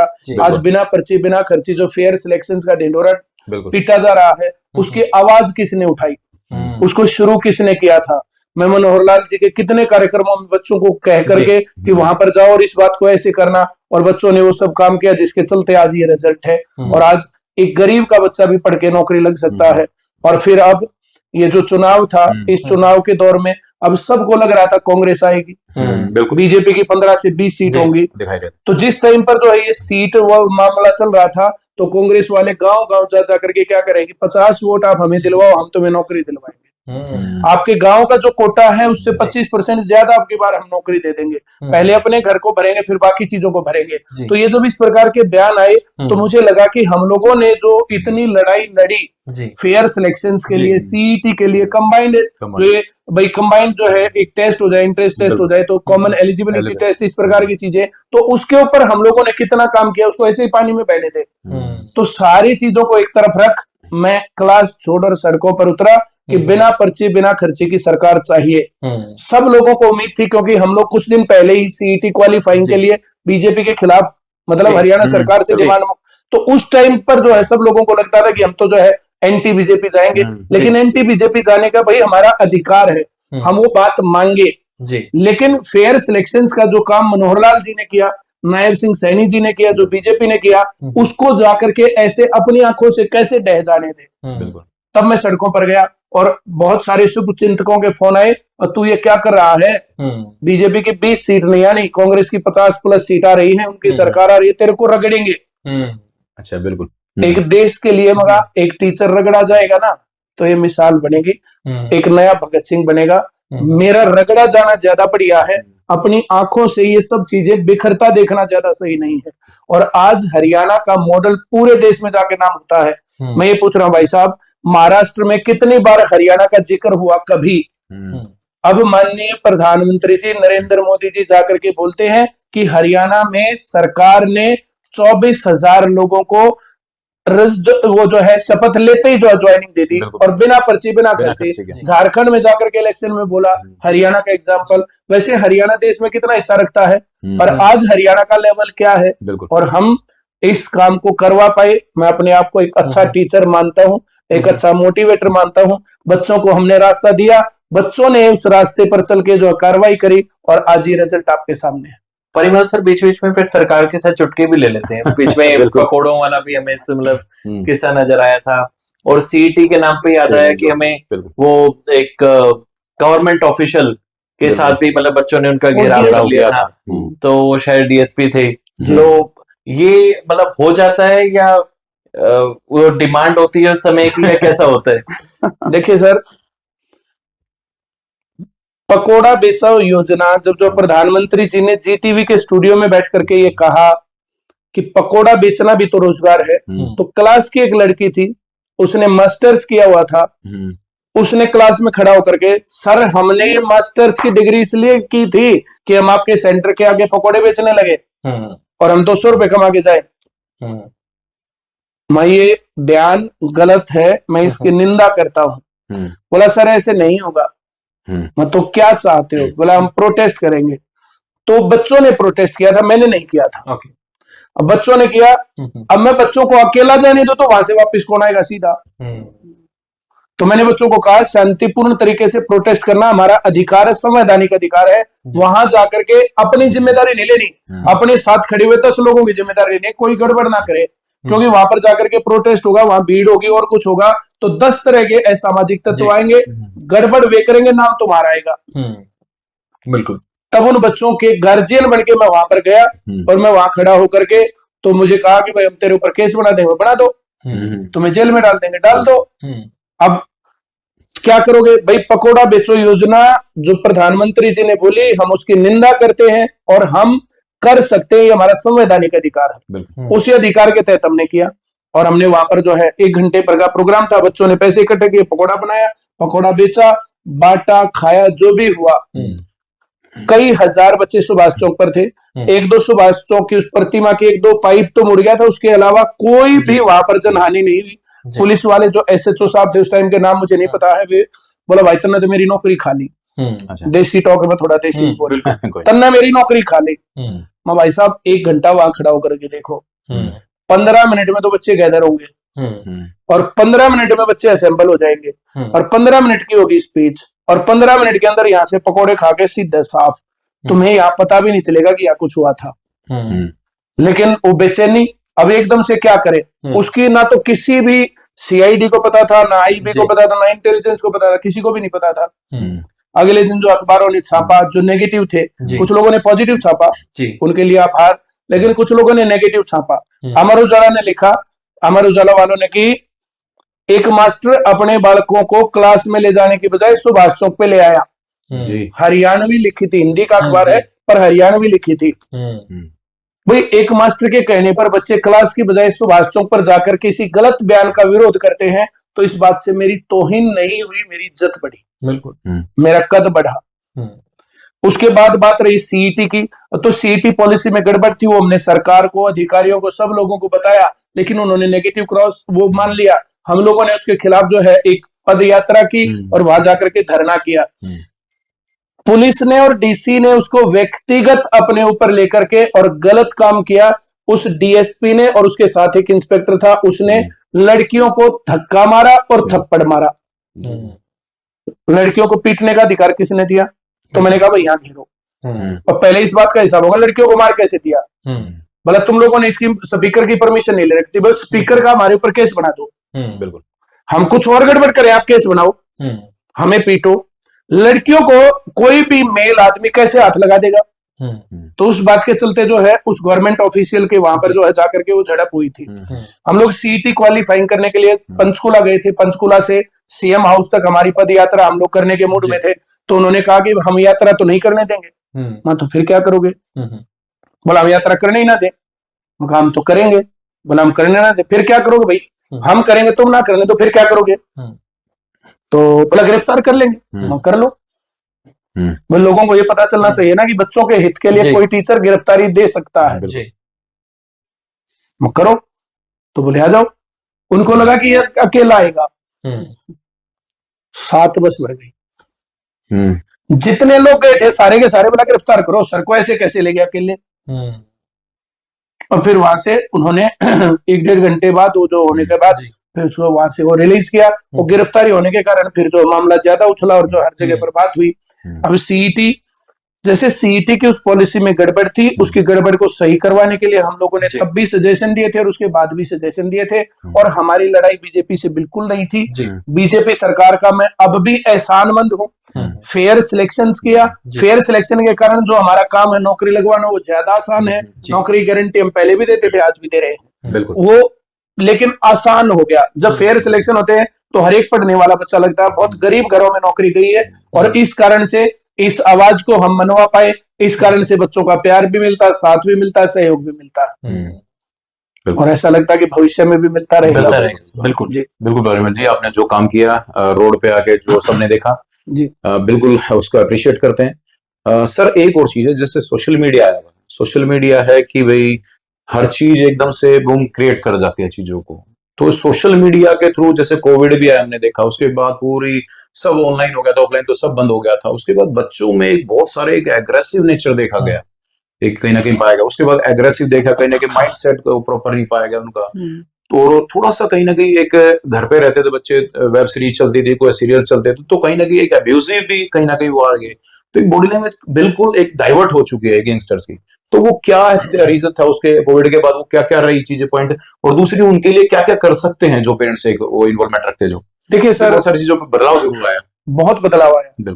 मैं तो सर बच्चों के अंदर ही घुसा हुआ हूँ। मैं तो जो 24 घंटे मेरे पास जो है लगातार ही जो बहुत बच्चों का जो है, बहुत बच्चों का मेरे साथ जो है अटैचमेंट है। स्कूल भी हम चला रहे हैं, तो स्कूली बच्चों का भी है, बड़े बच्चों का भी, पेरेंट्स का भी, शिकायत लाने भी है, एप्रिसिएशन भी, सारी चीजें, वो सब चीजें चलती रहती है।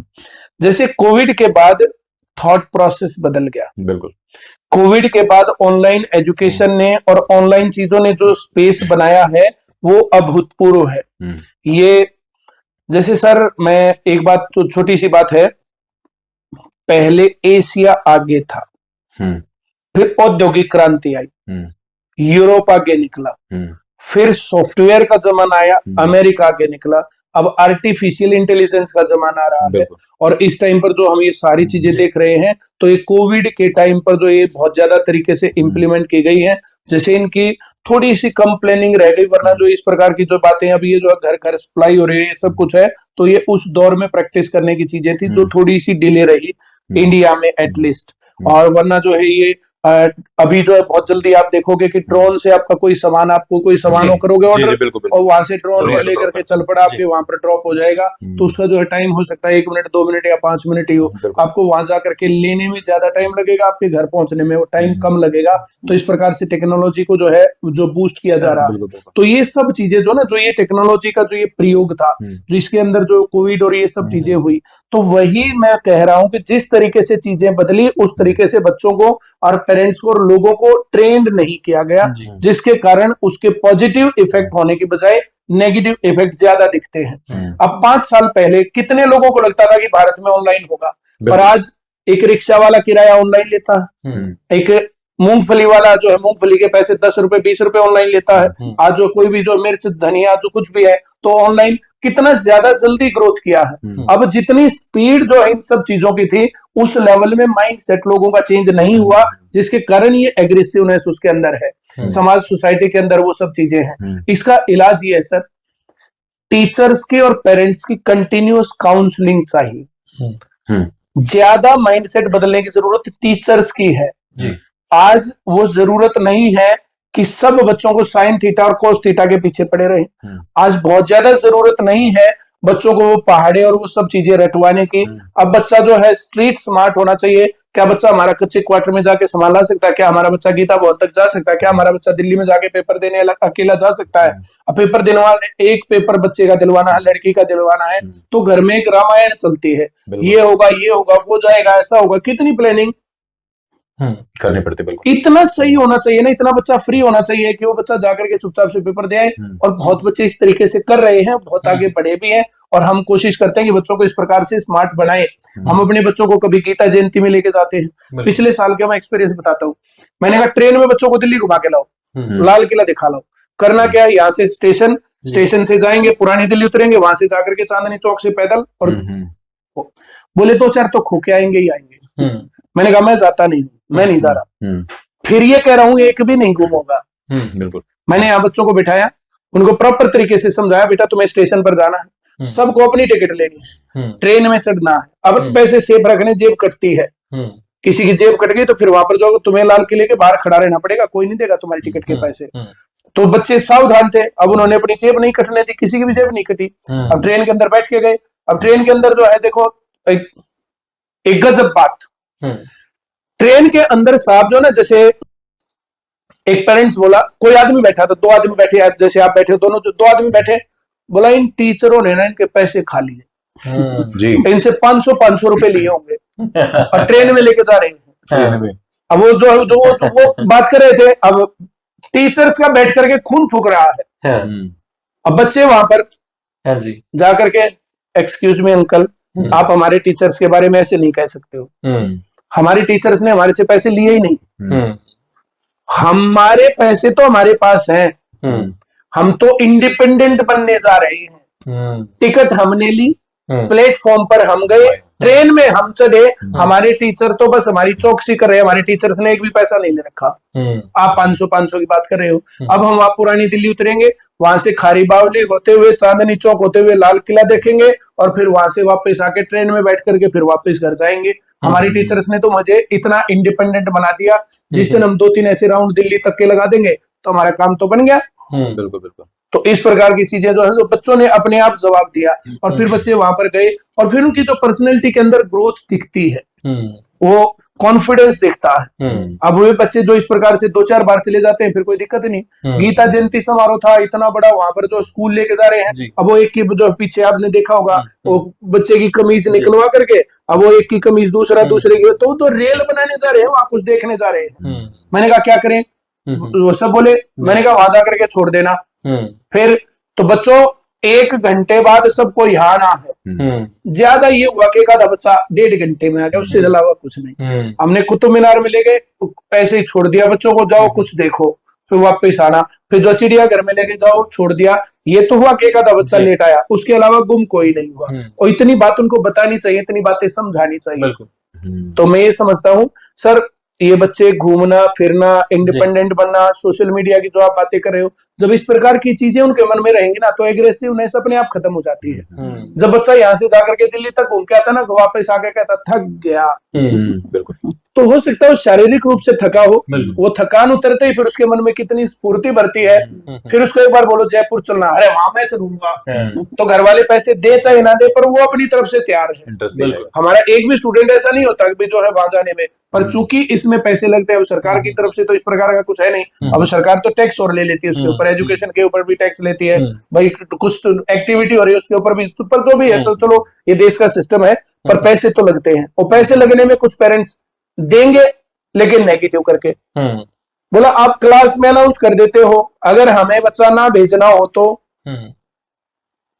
आपकी तो कुछ भी नहीं लगी बात, बच्चा हमारे पीछे पड़ लेता है। अब जो है भाई, तो भाई हम क्लास में अनाउंस ना करें तो ऐसे कैसे पता चलेगा कौन जाने वाला कौन नहीं जाने वाला। तो इस प्रकार के पेरेंट्स के, जो इस प्रकार के लोग होते हैं, जो हमारी बुराई भी करते रहते हैं, और उससे मैं उससे बहुत ज्यादा डरता नहीं। हमने पहले ही बोला था, हम रटंतु तोते नहीं बनाएंगे। हमने पहले ही बताया था कि हम बच्चों को इस लेवल पे वो नहीं करेंगे कि वो हो सकता है यार जमा का सवाल थोड़ा कम आ गया, ज्यादा आ गया, अब गुणा का सवाल थोड़ा कम आ गया, ज्यादा आ गया, 12वीं पास करने के बाद मैं सिखा दूंगा, मैं लगवा दूंगा नौकरी। तब तक बच्चे को स्मार्ट बनने दो, तब तक बच्चे को मजा लेने दो, तब तक बच्चे के ऊपर बर्डन मत रखो। उनको दे ट्यूशन, दे ऐसा वैसा, छोड़ दो, अपनी कॉलोनी में अपने आप ढूंढ लेगा रास्ता। उसको फुटबॉल खेलना है, क्रिकेट खेलना है, उनके साथ लूडो खेलना है, पकड़म पकड़ाई खेलना है, 1 साल के अंदर सारी चीजें खेलने मिलेगा। बिल्कुल बिल्कुल, फ्री छोड़ो ना यार बच्चे को, डिपेंडेंसी फ्री छोड़ दो बच्चों को। अब संडे होता तो जाओ मजे करो, अब जो छुट्टी होती है होमवर्क में, यार क्या होमवर्क, थोड़ा बच्चे को फ्री भी होने दो। और थोड़ा सा कम पढ़ लेगा, 3री क्लास में थोड़ा कम पढ़ लिया, 4थी में कम पढ़ लिया, 5वीं में कम पढ़ लिया, और उसको बोलना चलना खेलना कॉन्फिडेंट आ गया, और क्या चाहिए यार बच्चे को, बहुत जरूरी। तो जो पढ़ाई ना, पढ़ाई मैं तो ये सोचता हूँ PP1 PP2 PP3 first second bag होना ही नहीं चाहिए, किताब होनी ही नहीं चाहिए। और स्कूल में जाए, थोड़ी देर खेले, थोड़ी देर झूले पर खेले, थोड़ी देर पकड़म पढ़ाई खेले, थोड़ी देर कार चला ले, थोड़ी देर वो ट्राई साइकिल चला ले, इस प्रकार की 5-4 चीजें, बॉल पूल ये वो, आए जाए खेले, छुट्टी। स्कूल होना चाहिए खेलने की जगह। बिल्कुल। और सुबह उठ करके बच्चा, मुझे स्कूल जाना है, बेटा छुट्टी है, छुट्टी क्या होती है, स्कूल छोड़ के आओ।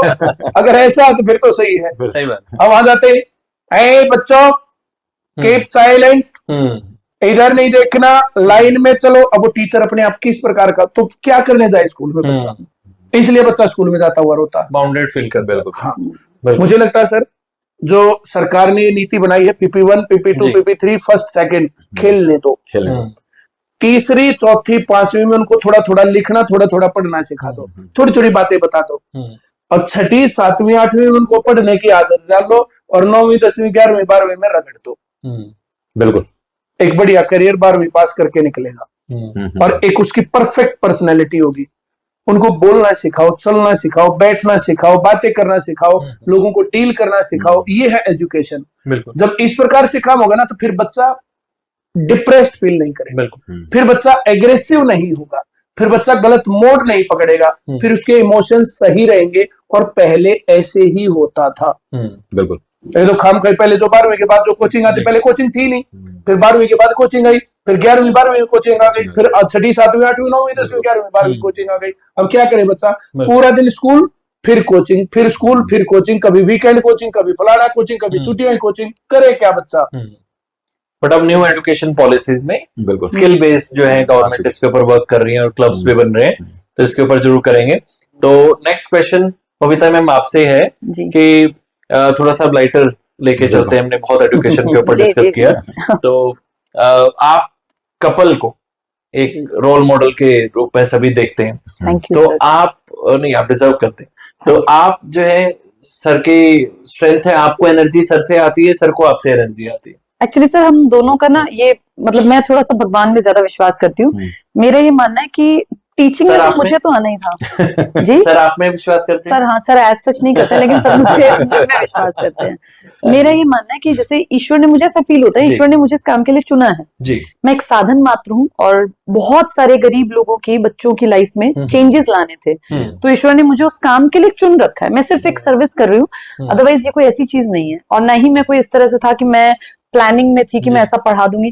कई बार तो मैं खुद भी अपनी वीडियोस जब देखती हूँ तो मुझे लगता है मैंने कैसे बोला ये, मुझे अपने आप अमेजिंग लगता है। आप विश्वास नहीं करेंगे, जब हम अपनी क्लास में जाते हैं ना, तो सच में कुछ अलग चीज फील करते हैं। जैसे पहले मैं ये सुनती थी कि हमारे हरियाणा की शान थे अपने जो दादा लक्ष्मी चंद जी थे, वो कहते हैं ना कि वो पढ़े लिखे तो थे नहीं, माहौल था नहीं, वो गाय भैंस चराया करते थे, और वहीं से सुन को उनको ज्ञान हासिल हुआ। तो जब किसी ने पूछा कि भाई दादा आप तो जो है इतने ज्ञानी बन गए, और जब आप इस पे पहुंचते हैं रागनी, जब आप ये गाते हैं, तो ऐसा कैसे ज्ञान आता है? तो बोले मुझे नहीं पता, मैं तो जैसे ही इस पे चढ़ता हूँ स्टेज पे, और उसके बाद क्या होता है, माँ सरस्वती आके अपने आप कंठ में बैठ जाती है, और मैं अपना गावा के नीचे, मैं तो नॉर्मल आदमी हूँ। तो ये सच बात है कि कुछ ना कुछ तो सर ऐसी ब्लेसिंग्स होती हैं। जैसे पढ़ते तो सभी हैं, लेकिन बहुत अच्छा भी जानते हैं बहुत लोग, लेकिन वो जो एक होता है ना कम्युनिकेशन में जो एक स्किल डेवलप हो जाती है, और एक जो आपकी बात को लोग पसंद करने लगे। एक ही बात सभी बोलते हैं सर, वो सेम बातें सबने बोल रखी हैं, पर सबकी वीडियोस में 8 करोड़ व्यूज नहीं आते। इस मामले में मैं ब्लेस्ड हूँ सर। और बहुत सारी चीजें, बहुत सारे फैक्टर्स हैं। मेरी स्कूलिंग का भी एक बहुत बड़ा रोल है। मैंने आपको बताया स्टार्टिंग में कि मेरी स्कूलिंग जो थी वो बड़े अच्छे माहौल में हुई, अच्छे टीचर्स मिले, केंद्रीय विद्यालय से मैं पढ़ी हूँ सर।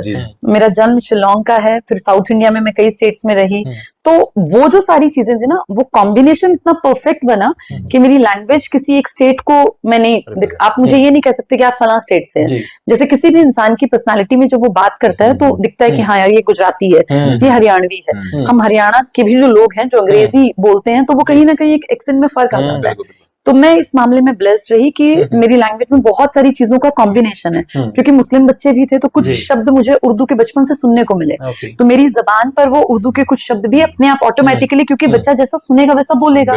कुछ बच्चे क्रिश्चियन थे, तो उनसे थोड़े थोड़े वोकैब वहां से आ गई, तो वो एक ऐसी भाषा डेवलप हो गई जो हर बच्चा समझ पाता है। मैं कोई बहुत क्लिष्ट हिंदी नहीं बोलती, मैं कोई बहुत ऐसी अंग्रेजी नहीं बोलती, मेरी जबान वो है जो हर एक की समझ में आ जाए। किसी गांव के दूर दराज इलाके में बैठी कोई अनपढ़ औरत जिसका पढ़ाई से वास्ता ही नहीं रहा, वो मेरी वीडियो देखती है और वो पसंद करती है। मुझे पता चला कोई राजमिस्त्री जो ये मकान बनाते हैं, वो मेरी वीडियो चला के साइड में और अपना मिस्त्री वाला काम कर रहा था। मतलब आप सोचिए, वो आदमी जिसको पढ़ाई लिखाई से कोई मतलब नहीं है, उसको वो वीडियो, और फिर उसने, जैसे हमारे कोई जानकार थे, उन्होंने बताया, उन्होंने कहा तुम ये क्या सुन रहे हो, वो मुझे जानते थे, तो बोले अरे बबीता मैम है और बहुत अच्छा बातें बताती है ये। तो आप इमेजिन कीजिए एक राजमिस्त्री को मेरी वो बात जो मैं पढ़ाई के लिए बता रही थी उसको वो इतनी अच्छी लगी। ऐसे ही कई बार पता चला कि हमारे जो सैनिक बंधु हैं वो कहीं दूर दराज के असम अरुणाचल के इलाकों में जहाँ बड़ा मुश्किल से वो सिग्नल्स आते हैं, तो वो शाम को मैं एक क्लास लेती थी। तो पेंडेमिक का दौर था, हम भी पूरा दिन फ्री थे, तो शाम को मैं एक सेशन छोटा सा अपनी जो सैनिक बंधु थे जिन्हें परमवीर चक्र मिले हैं या कुछ अलग जिन्होंने किया, उनकी कहानियां उनके किस्से सुनाती थी कहीं कहीं से पढ़ के। तो वो अपनी पूरी प्लाटून को लेकर टापू पे चढ़ जाते कि वहां सिग्नल आएगा, फिर शाम को 8 बजे मैम की क्लास आएगी, सेशन होगा, तो वहां वो फिर सब लोग सुनते थे। तो ये चीजें ना आपको फिर फील होता है कि कुछ आपने काम किया और कुछ ईश्वर की बड़ी कृपा रही कि उन्होंने जो है माहौल ऐसा दिया जो मैं सीख पाई। सर ये हमारे पास भी ऐसा इंसिडेंट है, मेरे पास कुछ क्वेरीज आई थी, मेरे काफी एडुकेशनिस्ट नोन है तो बेंगलुरु में और कुछ बाहर भी, उन्होंने आपकी वीडियो शेयर की हुई थी। अच्छा। तो मैंने उनका वीडियो देखा, उन्होंने स्टेटस भी लगाया व्हाट्सएप पर, तो मैंने उनको कमेंट किया और मैंने बताया कि जिस सिटी से मैं बिलोंग करता हूँ मैं वहां पर है, और मैंने वर्ड यूज किया कि ICS को जो कोचिंग सेंटर को मैं सर जो लीड करते हैं वो मेरे भाई हैं, तो मैम मेरी भाभी हुई। अच्छा। तो ये मैंने मतलब वर्ड यूज किया उनके लिए, क्योंकि मैं इस फैमिली का ही अपने आप को हिस्सा मानता हूँ। तो मुझे बहुत खुशी हुई कि इतनी दूर एक एडुकेशनिस्ट, वो PhD हैं और बहुत अच्छी अपने फील्ड में एक्सेप्शनली अच्छा वर्क कर रहे हैं और वो फॉलो कर रहे हैं, स्टेटस लगा रहे हैं। तो मुझे लगता है कि जो हमारे जो आपके थ्रू, हमारी ICS फैमिली के थ्रू लोग जुड़े हुए हैं, वो एक अच्छा फील करते हैं कि जैसे कोई सोनीपत में लोग नहीं मिलते आपस में, पर गोवा में जाके कोई मिल जाए तो अच्छा लगता है हमारे सोनीपत के। तो जैसे आपने बताया कि आपके बहुत सारी लैंग्वेजेस नॉन थी, बहुत सारी, तो ये उर्दू भी आपको आई, तो हरियाणवी की मुझे लगता है शायद कमी थी, तो वो सर से तभी आप जुड़े कोचिंग सेंटर में। तो हरियाणवी सीखने के लिए मतलब ऐसे लगा। तो नहीं, एक्चुअली मैं आपको बता दूं, मैं मैथमेटिक्स में थोड़ी सी कमजोर थी, मतलब मैथ्स मेरे लिए फोबिया था बचपन से। मुझे 6th-7th में मुझे डर लगता था मैथ्स में, मैं सोचती थी यार कब इससे पीछा छूटेगा। फिर हुआ ये कि हम कोचिंग में साथ थे, अब सर मैथमेटिक्स में बहुत बढ़िया, क्लास में नंबर 1 और मैं मैथ्स में सबसे कमजोर। मेरा तो ये मानना था कि मैथ्स तो मुझे आएगा ही। फिर सर के साथ बैठे तो सर ने जो है वो सम्स को बड़ा आसान बनाया। फिर एक होता है ना कि ऑपोजिट्स जो होते हैं वो अट्रैक्ट करते हैं। मेरा जीके बहुत स्ट्रांग था और सर का मैथ्स बहुत स्ट्रांग था, तो वो एक अच्छा कॉम्बिनेशन बना। और शायद ये नियति ने लिखा हुआ था कि हम दोनों को मिलकर बहुत लोगों की लाइफ में चेंजेस लाने थे। कोई मजदूर की बेटी, कोई किसान का बेटा, कोई रेहड़ी लगाने वाले का बेटा, जब वो लग जाते हैं, जब वो आके बताते हैं, तो हमें लगता है कि ये मतलब होता है ना कि आपका पहले से ईश्वर ने आप निर्धारित कर रखा था। वो कहने को सर हमारी लव मैरिज है, पर मुझे अब लगता है कि ये प्रोजेक्ट था ईश्वर का, जिसके लिए उन्होंने हमें कहाँ से उठा के, मेरे कोई प्लानिंग नहीं थी कभी कि मैं गाँव में शादी करूंगी। मैं तो हमेशा सोचती थी दिल्ली में बढ़िया, क्योंकि मैं बेसिकली दिल्ली से हूँ। तो मैं एक हरियाणा के गांव के किसान के बेटे से मैं ऐसे शादी कर लूं, कोई तुक नहीं था। लेकिन मुझे लगता है वो सब प्री प्लान था, ईश्वर का कुछ था और हम इस तरह से मिले और आज हम कितने सारे लोगों की लाइफ में बदलाव ला रहे हैं। तो क्रांतिकारी। तो अब आइडल कपल का जैसे मतलब आपको टैग दिया जाता है, तो सर आपसे ये क्वेश्चन पूछना चाहेंगे कि आपने मैम को प्रपोज किया या मैम ने आपको किया? जैसे एक वो हमने ट्यूशन में देखा है कि एक क्लास के अंदर ना टीचर एक क्वेश्चन बहुत ज्यादा डिफिकल्ट दे देते हैं, वो बच्चा सोल्व नहीं कर पाता, फिर उसको बोलते हैं ट्यूशन आ जाओ। ठीक है, तो आपने ऐसे तो नहीं कहा कि मैं टफ क्वेश्चन दूं मैम को, मैम इंप्रेस हो जाए फिर मतलब मेरे को प्रपोज करें, या एक नेचुरल सर के अंदर पहले ही? टीचर थोड़ा ही था ये हम तो स्टूडेंट थे सर। स्टूडेंट थे, पर इंटेलिजेंट आप स्टार्टिंग से वो भी थी। वो जो है जैसे वो जैसे जीके के अंदर उन सब चीजों के अंदर इंटेलिजेंट थी और मैं मैथ और जो मुझे साइंस वाइंस से ये ठीक आता था। तो जैसे कई बार जो मुझे लगता था कि जैसे अब हिस्ट्री पढ़ाते थे, पॉलिटिकल साइंस पढ़ाते थे और कुछ था, तो जैसे जो बातें मैंने कभी सुनी ही नहीं, तो जो बबीता मैडम उसके ऊपर जो है उस टाइम पर जो है रिस्पॉन्स देती थी। अब मैथ का मेरा मामला ठीक ठाक था, तो मैथ के ऊपर जो है तो शुरुआत में हमारा नहीं था।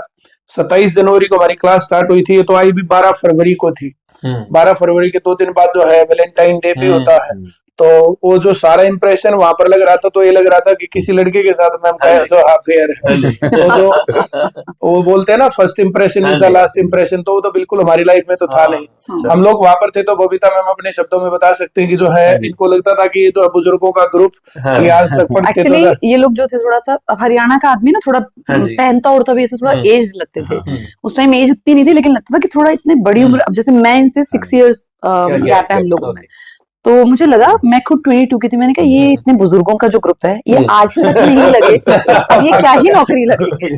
मेरा फर्स्ट इंप्रेशन ये था, मतलब मुझे लगता था कि सारे इनके जो ग्रुप में थे भी सब लोग बड़े बड़े ना, तो हमें लगता था कि ये पढ़ने लिखने टाइप के लोग नहीं है। ये इंप्रेशन था हमारा पहला। जो फर्स्ट इंप्रेशन ये था, मैं ये सोचता था कि जो है इनका हो सकता है इनके साथ अफेयर हो। तो जो वो वहां पर बैठे 2-4 दिन में ही, और मेरे ख्याल से 12 फरवरी को आई थी और शायद 28 फरवरी को मैंने प्रपोज कर दिया था। क्या बात। अच्छा। हाँ, और 12-14 दिन में ही, और हम लोगों ने जो उसी साल में फिर जो सितंबर में शादी भी कर ली थी। तो हमारा बहुत लंबा सा अफेयर नहीं था, छोटा सा ही अफेयर था, पर एक बहुत शानदार अफेयर था। बहुत अच्छा लगता उस दौर को और उन बातों को याद करके। और फिर हम लोग जो है कपल के रूम में रहने लगे, फिर जो है टीचर बन गए, पढ़ाने लग गए। अब आप लोग जो भी इस हिसाब से परिमल सर लग रहा था कि आप काफी जल्दी में थे कि आपने 2-3 महीने में प्रपोज कर ली। वो कि उस मतलब ऐसी क्या चीज थी मैम की जो इतनी पसंद थी कि आपसे मतलब ये था कि 2-3 महीने में बिल्कुल मैं उसके बाद वो सर जो आज मैं पहली बार बता रहा हूँ, आज तक हमने बताया नहीं। मैडम का जो है ना घर वाले रिश्ते क्या तो कर रहे थे, क्योंकि जॉब लगने वाली थी। अच्छा। इनकी बड़ी सिस्टर ने लव मैरिज कर रखी थी, तो इनके घर वाले जल्दी में थे। अच्छा। तो इनके घर वालों की उस जल्दी के चक्कर में खाम खाई फिर मामला बिगड़ ना जाए, तो इसलिए इनकी तरफ की जल्दी, इसके कारण जल्दी करी थी। मुझे कोई ज्यादा जल्दी नहीं थी। कंपटीशन हो गया कि कौन ज्यादा जल्दी। सर एक क्वेश्चन और है कि मैंने पता किया कि सर आप एक बहुत अच्छे सिंगर है सर। दूसरा मैम के लिए दूसरी चीज मैंने देखा कि आप कई सारे प्राइवेट एल्बम में भी काम कर चुके हो, काफी इंडस्ट्री के बड़े नजदीक रहते हो कलाकारों के, आर्टिस्ट के, जो मैंने देखा है। तो वाइंड अप करने से पहले एक मैम के लिए गाना हो जाए सर। तो ये गाना जो ना, ये आप इनकी आवाज उतनी अच्छी है मेरी नहीं है सर। नहीं। हाँ, मैंने वो 1-2 बार है ना, कहीं ना कहीं कलाकार है सर आपके अंदर है, मैंने देखा नहीं, है, कलाकार तो है, देखा है। कलाकार तो है, पर वो जो गाने वाने वो मेरी आवाज वैसी नहीं। मैं तो एक बार क्लास व्लास में जो है एक बार मैंने गाना गाया था छोटा सा कि 2 बातें हो सकती हैं सनम तेरे इनकार की, या तो तू दुनिया से डरती है या कदर नहीं मेरे प्यार की। तो मैंने जो ये गाना गाया था इतना, तो उसके आगे फिर उसका जो ओरिजिनल गाना था उस गाने को जो लगा करके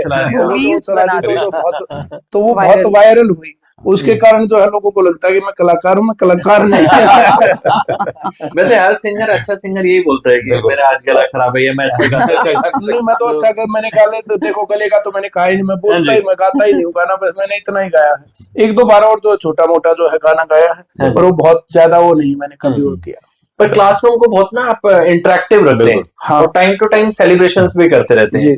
तो अभी मैंने देखा कि मैम का बर्थडे आपने सेलिब्रेट किया, आपकी वेडिंग एनिवर्सरी भी बहुत अच्छे से सेलिब्रेट हुई, काफी सेलिब्रिटीज आए थे, रेणुका पवार, अंजलि राघव, सभी। तो ये गौरव शर्मा भी आए थे। हाँ, मैं अपने मुंह से तारीफ कैसे करूं। तो ये मतलब अच्छे सेलिब्रिटीज, अच्छे डिग्निटरीज के साथ, बच्चों के साथ तो प्यार, आपके अटैचमेंट क्लासरूम में होते हैं। वो सेलिब्रिटीज के साथ आपकी अट्रैक्शन कैसी है? जैसे मैम ने तो आपको स्टार्टिंग में बुजुर्ग वाला दर्जा दिया और सेलिब्रिटीज आपके प्रति अट्रैक्ट हो रहे हैं, तो ये कैसे? नहीं, सेलिब्रिटीज मेरे प्रति अट्रैक्ट नहीं हो रहे, वो जो है जैसे आते हैं बच्चों का प्यार फिर उनको भी मिलता है। और जो लोग अच्छा काम करते हैं इंडस्ट्री के, तो मुझे लगता है कि उनको प्रमोशन मिलना चाहिए। बहुत बार क्या होता है, बहुत अच्छे लोग हैं लेकिन उनको स्टेज नहीं मिल पाता सही, और वे अपने आप को जो प्रूव नहीं कर पाते, तो वहां झंझट होता है। तो कई लोगों को इस प्रकार से मैंने जो है वो किया। गजेंद्र फोगाट और जो है ये थे, क्या नाम है, अजय हुड्डा, इनका पहला गाना आया था बहू काले की। उस गाने को हमने जो है फिर कुछ दिनों बाद तो लोग ये कहने लगे कि ICS का टाइटल सॉन्ग है बहू काले की। हम जहाँ भी जाते वहीं पर एक गाना चलाते जो वो करते, और फिर वो जो है अच्छे कलाकार भी बने, जो आगे चल के जो उन्होंने अब अच्छा काम समाज सोसाइटी के लिए कर रहे हैं। अब क्या नाम है, हुड्डा साहब इतने गाने जो गा चुके उसके बाद, और जो गजेंद्र फोगाट भाई है तो जो है OSD to CM है, और कला जो संस्कृति और पूरे इसको जो है संभाले हुए हैं। तो एक जो है जैसे अच्छा लगता है। जिस टाइम पर भी सर आई थी आपके यहाँ पर, 2-3 बार आई। हाँ, 2-3 बार आई है। और जैसे उस टाइम पर जो है, जिस टाइम पर ये बहू काले की गाना लॉन्च हुआ था, उस टाइम पर गजेंद्र फोगाट और हम इकट्ठे ही थे, बहादुरगढ़ में बैठे थे कहीं पर जी। और उस टाइम पर फिर वो लॉन्च हुआ, भाई कितना हो गया, जो है वो मिला, जो है 200 हो गया, 400 हो गया, 1000 हो गया, 2000 हो गया, फिर वहां बैठे बैठे वो लाख हो गया। तो फिर उस गाने को हमने वहां जो बैठे बैठे 2-3 बार सुना। मैंने कहा ये गाना बहुत ज्यादा चलने वाला है। बोला नहीं चलेगा, मैं बहुत ज्यादा चलेगा। तो उसमें खाल तार दू साले की, मतलब ये गाली है। मैं हरियाणा में इतनी गाली नहीं मानी जाती, तो ठीक माना जाता है। मैं इस पर कोई आपत्ति नहीं आएगी। जैसे इस पर भी बहुत ज्यादा बात है, जो गाने के जो है उसके ऊपर भी जो है डिस्कशन हुआ था। फिर मैंने रोहतक ब्रांच में पहला प्रोग्राम करवाया था, इनका स्टेज प्रोग्राम, वो पहला प्रोग्राम था। उसके अंदर जो फिर काफी ज्यादा जो है उससे वो मिला था, और फिर धीरे धीरे चीजें, फिर लोगों का प्यार मिलने लग गया। और देव कुमार देवा जी कई बार आए, जो उन्होंने भी कई गाने जो है यहाँ पर प्रमोट किए। तो फिर सभी कलाकार बोलते हैं कि मैं यहाँ पर आएंगे, आ जाओ भाई। तो आपकी एक्टिंग स्किल्स को लोग ज्यादा पसंद करते हैं। अभी आपने नशे के विरुद्ध, मतलब नशे के अगेंस्ट एक मतलब वो बना था सॉन्ग कि नशा नहीं करना चाहिए, उसमें आपका एक रोल बहुत फेमस हुआ है, उस तमाशा म्यूजिक के अंडर वो किया था। तो ऐसे प्रेरणा भी आप बन रहे हैं लोगों के लिए इसमें एक्टिंग स्किल्स के लिए, तो बहुत अच्छा लगा सर जान। मैंने बचपन से जो है ना स्कूली लेवल से कुछ नाटकों में इनमें हिस्सा लिया था। फिर मैं नौजवान भारत सभा का सदस्य रहा, तो उस टाइम पर जो है नुक्कड़ नाटक हम लोग करते थे, तो उसमें भी जो है कई बार मैंने नाटक वाटक किए थे। तो फिर उन्होंने कहा कि हम तो जो है उस गाने में हम आपको एक पिताजी की भूमिका में लेना चाहते हैं। वहाँ सही है, एक अच्छा गाना हो तो उसमें जो हम लोग साथ दे सकते हैं। मेरा बेटा कान्हा भी कई जो है उनमें वेब सीरीज में और मूवीज वगैरह में काम कर चुका, तो हमें लगता है कि जो है कलाकारों के साथ जुड़े रहना चाहिए, और आदमी को बेसिकली कलाकार होना चाहिए। बिल्कुल अग्री। जो अच्छा काम करता है ना उससे का आग्रह कलाकार है पढ़ा है, तो कलाकार ही पढ़े, कलाकार तो अच्छी चीज होती है। Babita ma'am, Parimal sir, wind up करने से पहले देसी टॉक के दर्शकों को क्या कहना चाहेंगे? सर, जितने भी लोग आपके देसी टॉक्स पे जुड़ रहे हैं, मैं बस एक ही मैसेज देना चाहूंगी कि जब इस तरह की चीजें कोई अपने लोकल लेवल पे जो कोई शुरू करता है तो उसको खूब प्रमोट करना चाहिए। और बड़े बड़े ब्रांड्स के पीछे तो सभी भागते हैं, जब हमारे इस जमीन से निकल के कुछ लोग कोशिश करते हैं कुछ बेहतर करने की, समाज को देने की, तो ऐसे लोगों को खूब प्रमोट करें और जितना हो सके मैक्सिमम लोगों को जोड़ें ऐसे प्रोग्राम्स के साथ, ताकि एक इन लोगों को भी एक अच्छा प्लेटफॉर्म मिले। और जहां अच्छी चीजें आगे बढ़ती हैं, समाज मजबूत बनता है। तो इस समाज की मजबूती के लिए, अपने आने वाली पीढ़ियों को एक मजबूत सशक्त भारत बना के देने के लिए ये हम सबकी नैतिक जिम्मेदारी है। जिस तक भी अच्छी बातें पहुंचे वो इस चीज को खूब आगे बढ़ाए। तो सर, मेरी तरफ से बहुत सारी शुभकामनाएं देसी टॉक्स को। और आपका ये देसी टॉक्स देसी ना रहे, ये देश विदेश पूरी दुनिया के जहां जहां भारतीय बैठे हैं या जहां जहां हिंदी स्पोकन लोग जो समझते हैं वहां तक ये खूब बढ़े और खूब तरक्की करें। सर, आप लोग इस तरह दुनिया में समाज में अच्छाई को बढ़ाते चले। All the best. Thank you so much. इसमें जो है जो आपका जो लिखा हुआ है इंस्पायरिंग टेल्स, मतलब मोटिवेट करने वाली कहानियां, इससे अगला जो ज्यादा अच्छा है इनकरेजिंग सक्सेस। तो ये बहुत बड़ी बात है सर, और देसी टॉक्स को मेरी भी शुभकामनाएं और दिल की गहराइयों से हम आपका शुक्रगुजार करते हैं। और ये हम लोगों को ऐसा लग ही नहीं रहा था कि हम लोग यहाँ पर जो एक पॉडकास्ट कर रहे हैं, हम लोगों को लग रहा था कि हम लोग जो एक जर्नली डिस्कशन कर रहे हैं, और उस तरीके से एक लाइट मूड में जो है बहुत हल्का सा एक डिस्कशन, जिसके अंदर आपने काफी चीजों को जो है छुआ, और कई चीजों के ऊपर जो ना जो है वो राख जम जाती है, तो आपने उन राख को हिलाया। हम पुरानी चीजें, अपनी जो है अफेयर की बातें, फिर उसके बाद जो है संघर्ष की बातें, बाकी चीजें और शुरुआती बातें, और बाकी आपने जो है शुरुआत से आज तक हमारी चीजों को देखा ही है, ऑब्जर्व किया है, और आपका ये साथ बना रहता है। तो देसी टॉक्स को बहुत धन्यवाद। Thank you sir. Gaurav Sharma ji को बहुत बहुत धन्यवाद। आपको सर हाथ जोड़ करके प्रणाम, बहुत बहुत आभार। थैंक यू सर, आपने इतना समय दिया, और सच में आज एपिसोड करके, पॉडकास्ट करके आपके साथ इतना मजा आया। बिल्कुल, इतनी सारी चीजें हमारे को सीखने को मिली, और जो हमारे यूथ है जो इस वीडियो को देखेंगे, इसको फॉलो करेंगे, सच में उनको बहुत कुछ सीखने को मिलेगा।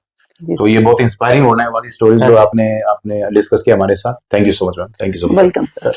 लास्ट लाइन अगर सर हम इसको वो करना चाहे, क्योंकि मेरा तो मन ही नहीं कर रहा पॉडकास्ट को वाइंड अप करने का, तो बहुत अच्छा लग रहा है। पर स्टिल जो सर अपकमिंग 2025 में आईसीएस को हम किस लेवल पर देखना चाह रहे हैं सर? अभी 250 हमारी अप्रोक्स जो प्लस ब्रांचेस हैं, तो नेक्स्ट ईयर में सर परिमल सर का एक लाइन में पूछे तो क्या गोल है 2025? सर, मैं इस प्रकार से गोल फिक्स नहीं करता हूं, मैं अपना बेस्ट करता जाता हूं।